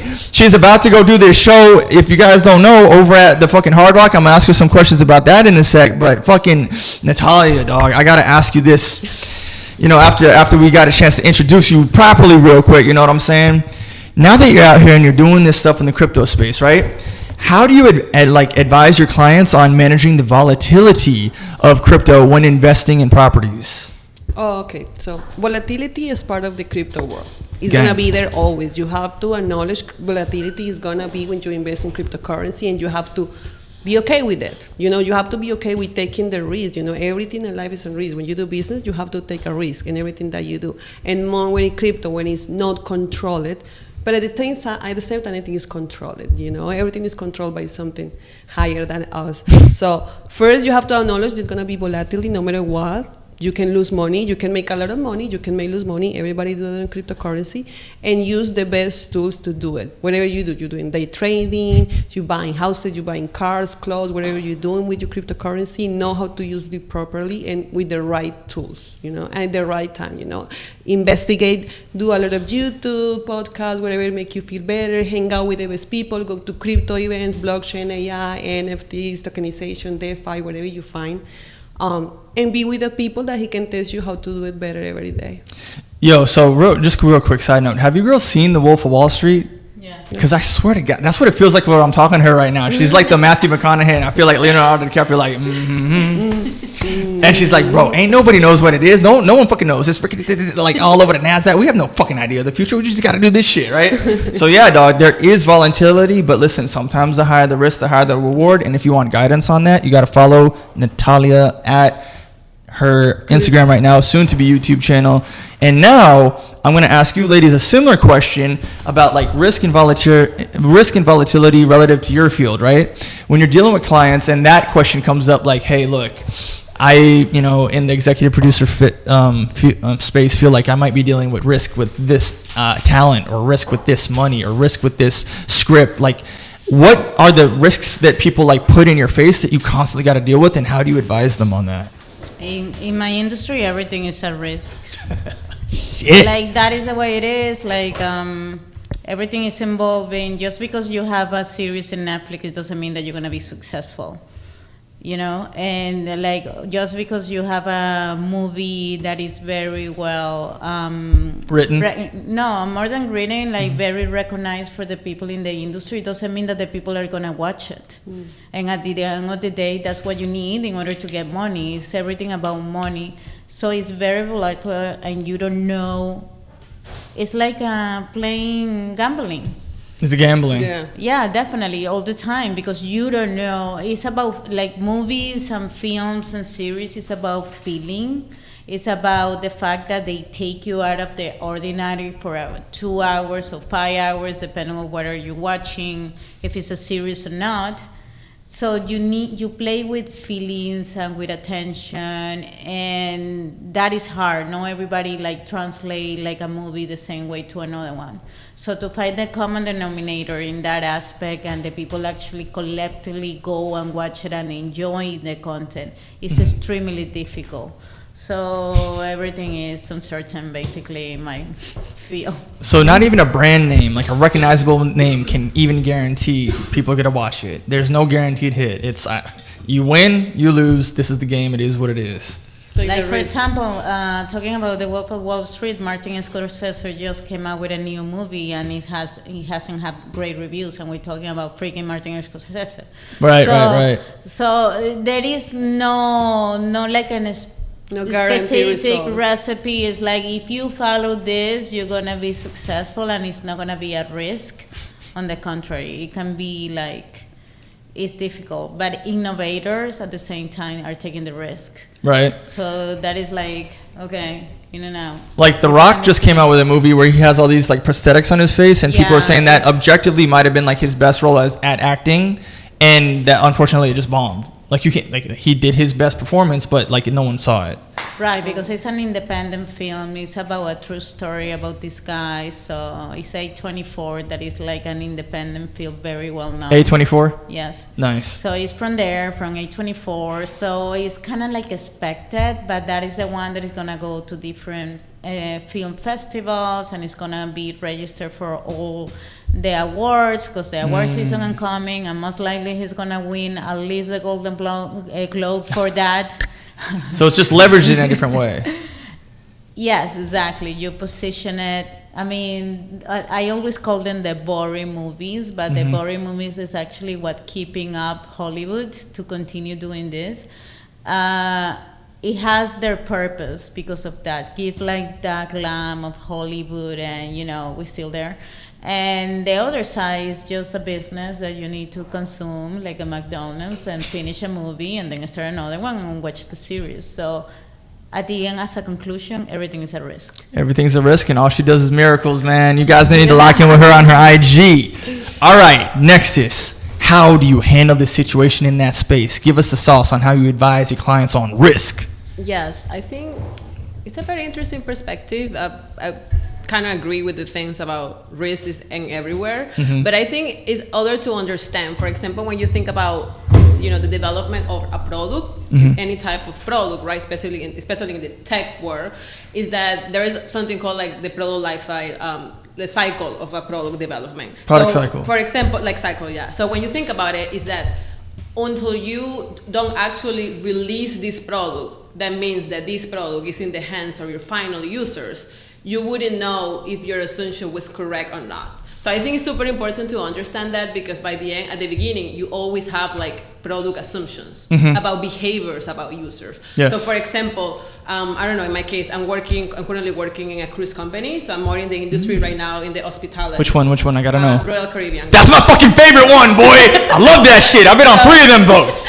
So there is a company that have a lot of, successful in the sense about how to create experiences, and they're got into like a new market, right? River. Yeah. So they were like, hyping up about it. We did it. Thankfully, everything went well. I was like leading everything regarding like partners and about bookings, like making sure that all their systems were working correctly for that. So these ships are smaller, and they're river in the Europe. So it was a huge market that I wanted to get in first, right? It worked well, everything good, but by the end, the assumption in this case was like, that this product is going to be a success. And you could have this data analytic, this market, this benchmark. You always going to be studying, trying to, like, the prognostic will be to this could be a success. But any type of product, until you don't realize, everyone actually be there, you don't know it's going to be a success or not. So I think part of that is like having this space to like testing. Now keep going. This dog, she drew a turkey. I love that. Yeah. So I think, for example, when you're thinking about developing a product, there is other part called UX UI, the user experience. Yes, Normally what we do is like... Usually that's a tech term. You're talking about tech and... Yes, user experience, UX UI. So it's like the interface. We do a lot of like prototyping and testing with real users. There's a lot of like big companies that are like, Meta, Google. There's something that is so common to do. So you try to some way quantify like... things that are like not quantifiable, like perceptions about stuff. Exactly. Like a projection so, on shit you don't even know yet. No data. I have no fucking data. So for example, the most important there for risk management is try to release sooner for a small, could be not for everyone, but a small group, and test. So you, for example, when you think about like very deep, like hard development that could take months or whatever, what if we create a prototype, right? That doesn't have any technology, but we know kind of how it's going to work, and we put it in the hands of the people, and we test, we take the notes. And it's super interesting because the reality is that sometimes people say stuff that don't going to do. So I've been part of a lot of user testing, and they're like, yeah, this product is so good. And later they're like, I have this and later, oh, what do you do normally when you're, no, I don't have social media. And I'm like, so it's super interesting to understand human behavior in this type of product. So by the end, what I'm trying to say is that if you want to manage risk, you need to doing your research, but understand that this is a hypothesis, this is an assumption. So the sooner that you can find a product increments smaller that you can release and test and figure out in the market, you will know if you're going to the right direction or not. So the sooner that you release, the sooner that you're getting into it, you will get more feedback and you will take it and you will grow. So most of these huge companies, sometimes they start doing something completely different.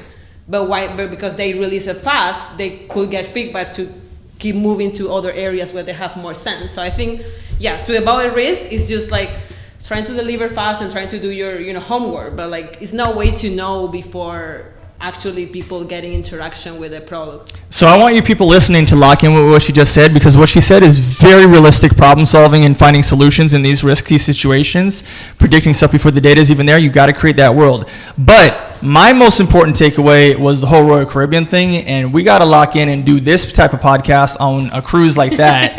You got to make that happen. The 5 of us are going on the fucking biggest boat they have. You got to make it happen for us. Promise? Okay. We're going to do the podcast out there. Tez, you down, bro? You down to go on a cruise? You down? Hey. Know what I'm saying?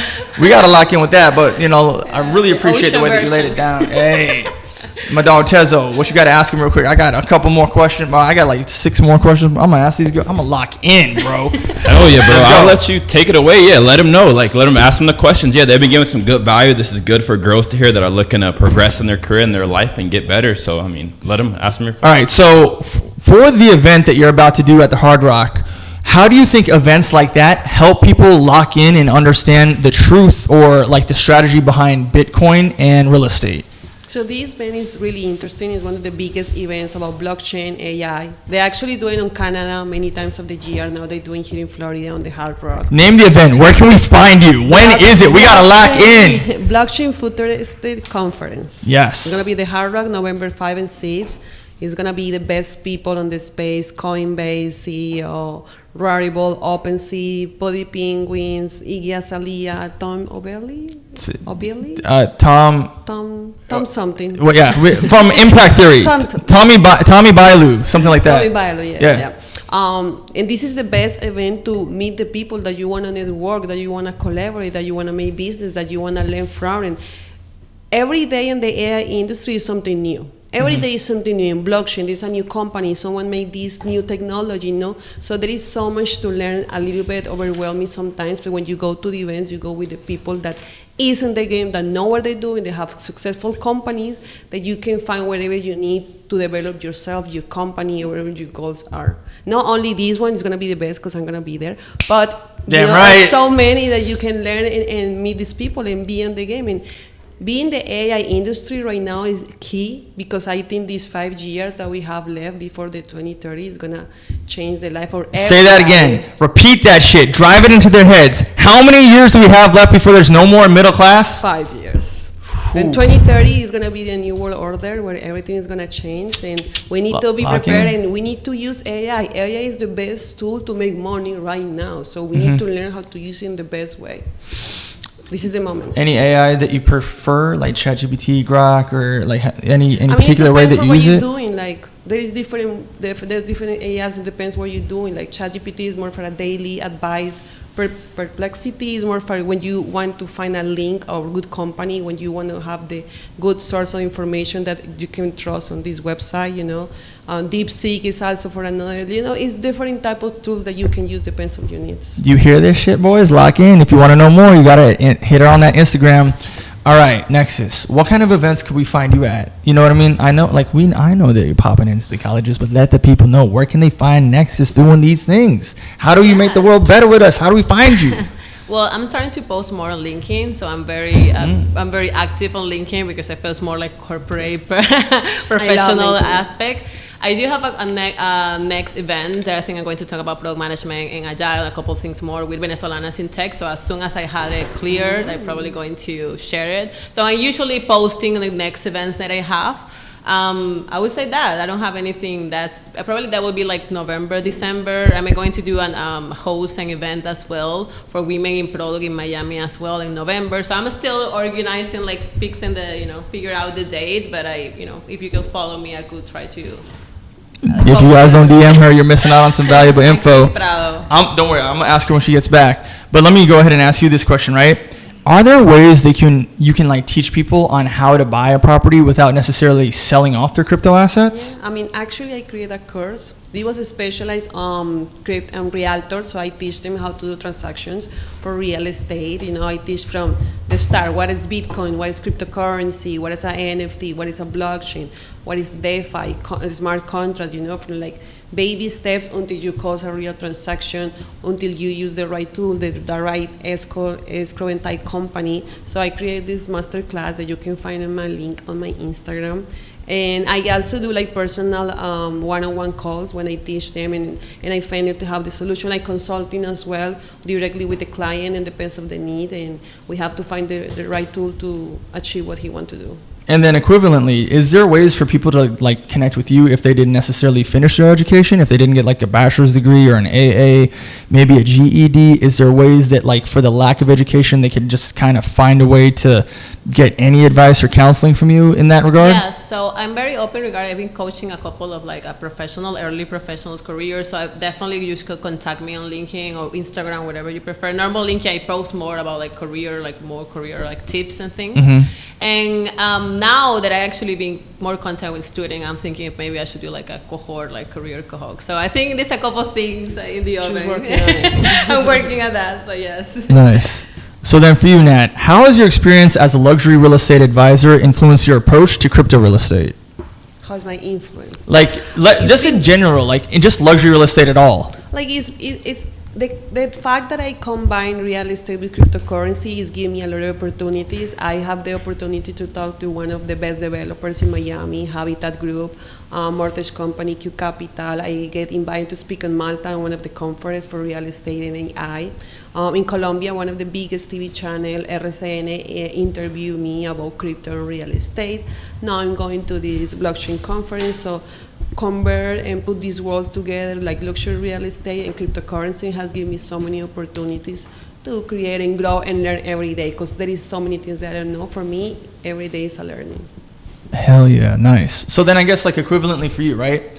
How does a client get your time? Like do you offer like a little bit of time, a medium amount of time, and a lot of time? Or like how do they get to lock in and get the best from you? Like how do you do like contracts or like 1080 contracts? Or like how do they lock in with your services, and how long can they have you for, based on like the project that you're doing or whatever? Yeah, so I have evolved in the time. So currently I'm like full time into my, this role in product management. But what I've been doing, because I'm very passionate about this career growth. So normally I have like one-on-one like coaching for like professionals when they think about maybe changing of industry, either getting into tech, either also, for example, I was part of this community Women in Product, and I was coach for other product managers mid-level when they want to like step up a little bit more. That you already have some like foundation in product, but you want to like, grow a little bit more. Like what is next to it? So this is part of like what I believe are my topics right now. Yes. Hell the frick yeah. So then I guess, do you have a question? Because Yes, those are good questions, bro. These are. No, he's killing it. All right. So what are some of the biggest challenges that you face promoting cryptocurrency in the Miami markets right now? It's a slow adoption, very, very slow. Like, let's say worldwide, only 6 million of people have cryptocurrency worldwide. So it's a very small portion. When we come to Miami, Miami is known to be of the crypto capital of the world, which is give more advantage, but still is a very slow adoption. People are still afraid of using cryptocurrency. They prefer traditional, real estate, which is totally okay. What I'm doing is I'm bridging the gap between real estate and cryptocurrency to make it easier and accessible for everybody. It's gonna be something slow, but I want to be one of the first one, and actually one of the first agents who is specialized in crypto and real estate, who is trying to prove this movement, to everybody. Yo, so let me give you guys a quick fun fact before I turn it to Nexus.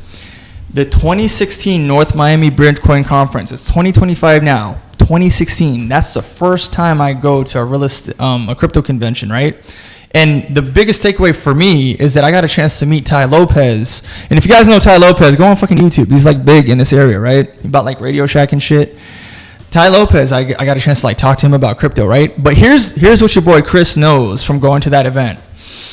They had a ton of booths set up and a bunch of companies built on blockchain and this innovative crypto technology. And not a single one of those motherfucking companies stood the test of time. But Natalia's still here. She's still doing speeches. Her product still works. The way that she's doing this course is still happening. The way that she's putting that info out into the world is still working. So if you want success, talk to the best. Now, next, right?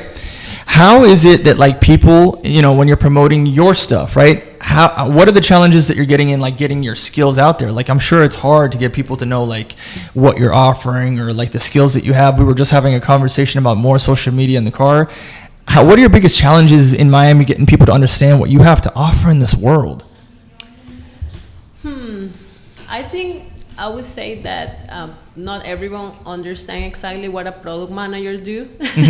And sometimes depending of the industry, the tasks change. So I think would be to like kind of like more in the technology area it change. And also depending of the industry as well, the role that you have also adapt. So I think one of that, this is why I feel that you could, teach and share about like how you could, the theory about it, the implementation.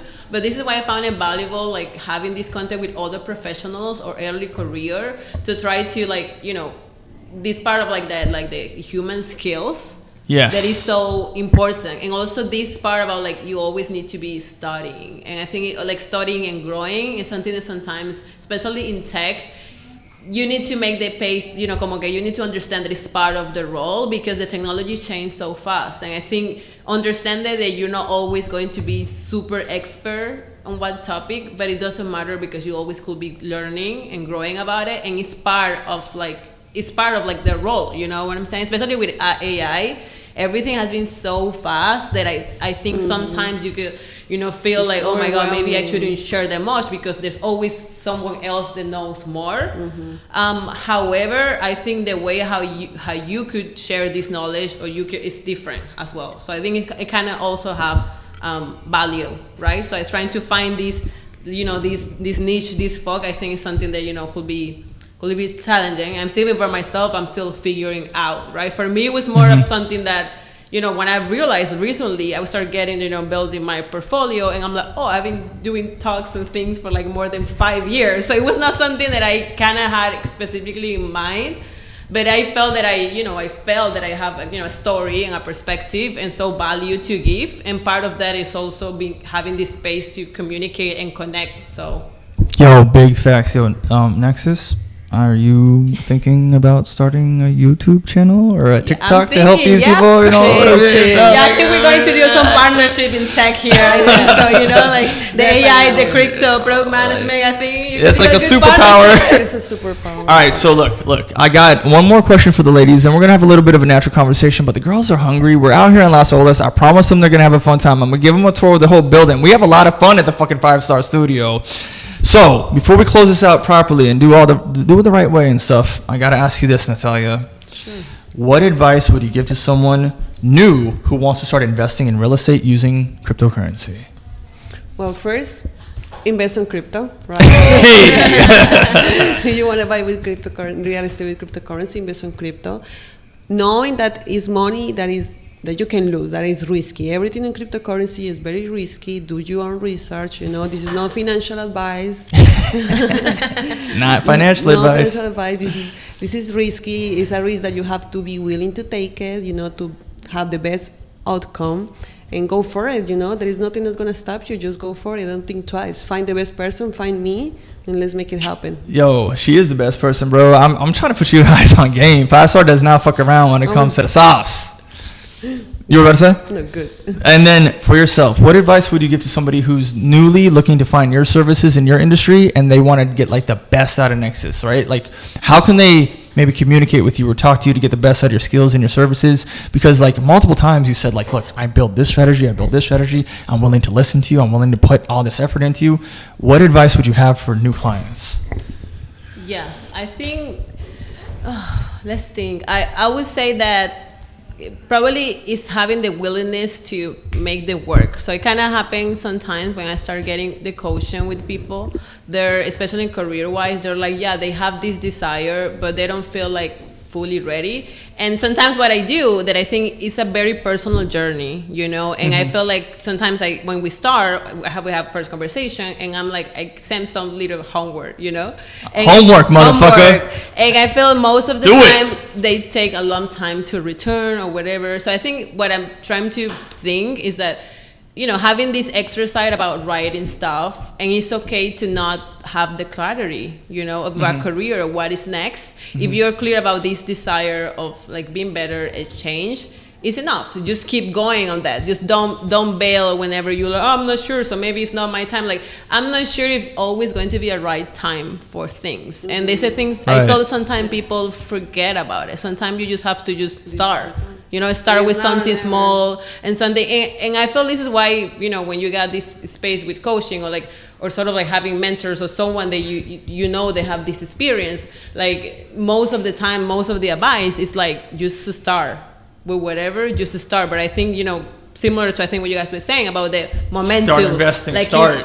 Keep moving. And also try to not to be that hard on yourself, because especially with the AI world, it's super like overwhelming, and I'm not sure if that much people talk that much about it. It's all it's understandable, but also being, you know, capable enough to understand, you know, which type of solution did require AI or not, like understanding how this is going to work for you and how you will be part of that, because we need like different background and different people in like important like, you know, roles about how this is going to grow.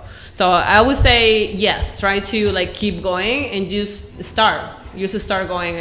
I would say that will be the biggest advice. Yeah. Hell yeah. So as you can see, we got professionals in the building. We're bringing you all kinds of sauce, and these ladies are very smart about pretty much everything. They could talk about damn near everything we brought up. So if you're out there in Miami and you're trying to scam these girls, or you're trying to not be professional, or you're trying to fuck them over, good luck, bro. They already know the game that you're playing ahead of time, right? Type shit.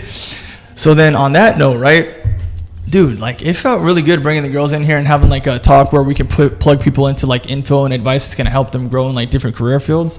Like I literally got to have you all back at different times to talk about crypto and real estate. I got to talk to her about executive producing, and we got to go into the education field because everyone's fucking dumb out here in America. And we got to find an alternative way to like create projects that's going to be useful to people. You know what I mean? How you feel about this shit, Tez? I feel good. People got value today, which is good. They were good sports. You know, we had a good conversation, good topics. There's a lot to take away from this, and that's what's most important. So it was good. It was good. They had some good takes and good opinions. They've, you know, reaching everyone in this room's getting better in life, just leveling up. So it's always good to sit at a table of people who are just want to get better in life.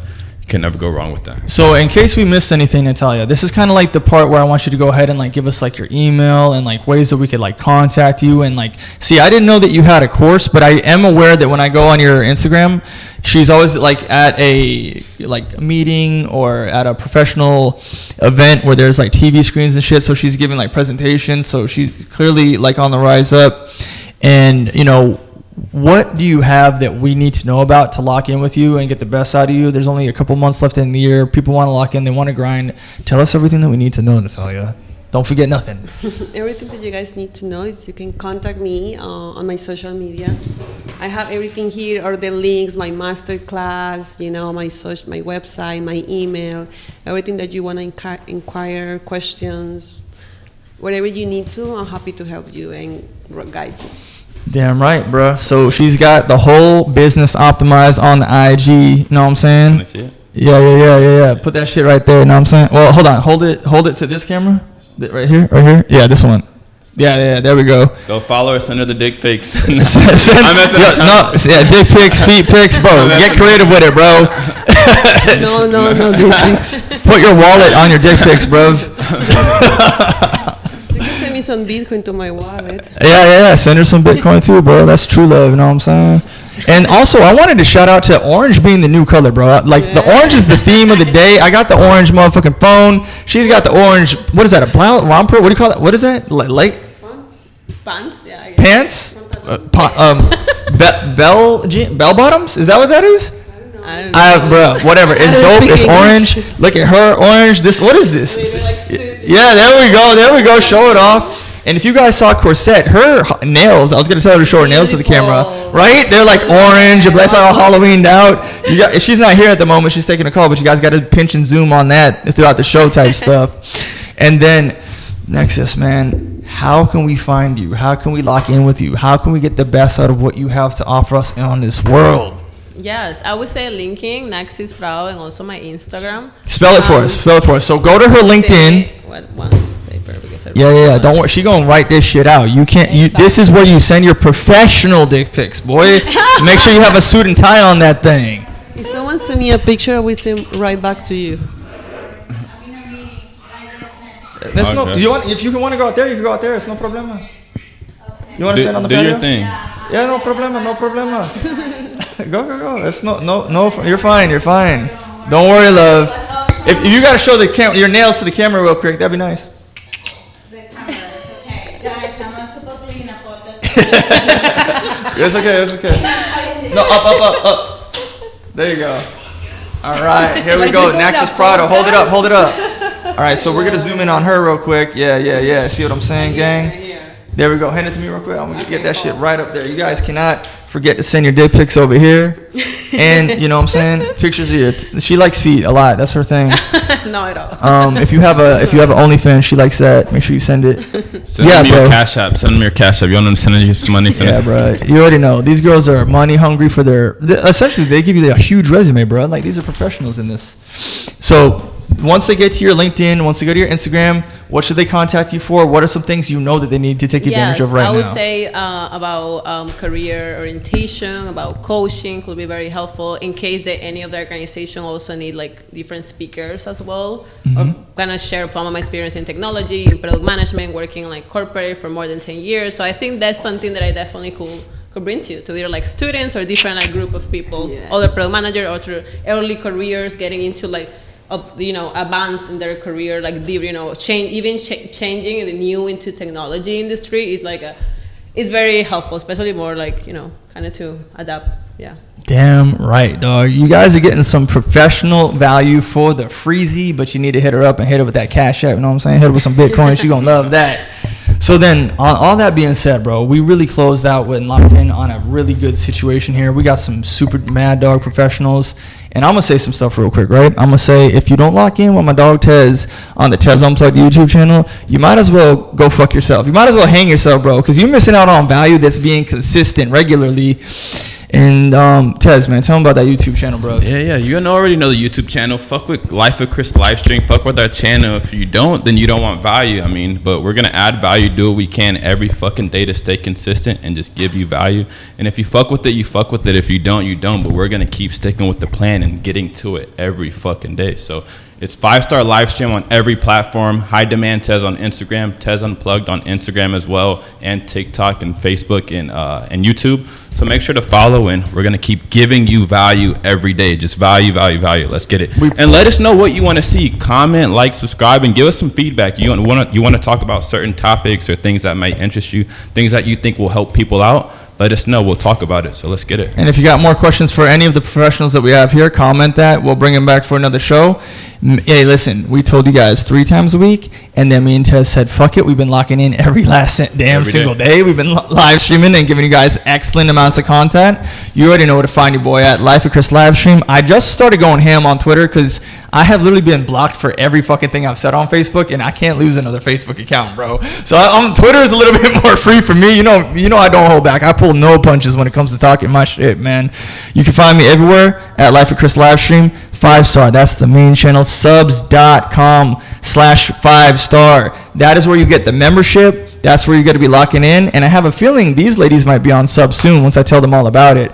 So you'll find some more membership ability and courses out there. It's really a great way to lock in and get the best of the value that we have to offer, because we're always finding ways to get you guys valuable content. Non-fucking stop. But you guys had enough of this, man. Let's fucking go. That was a great one. But everybody, peace out. Deuces! And you can find all these girls in the description. We're about to take some thumbnail pictures right now. So if you want to see it, it'll be on our stories.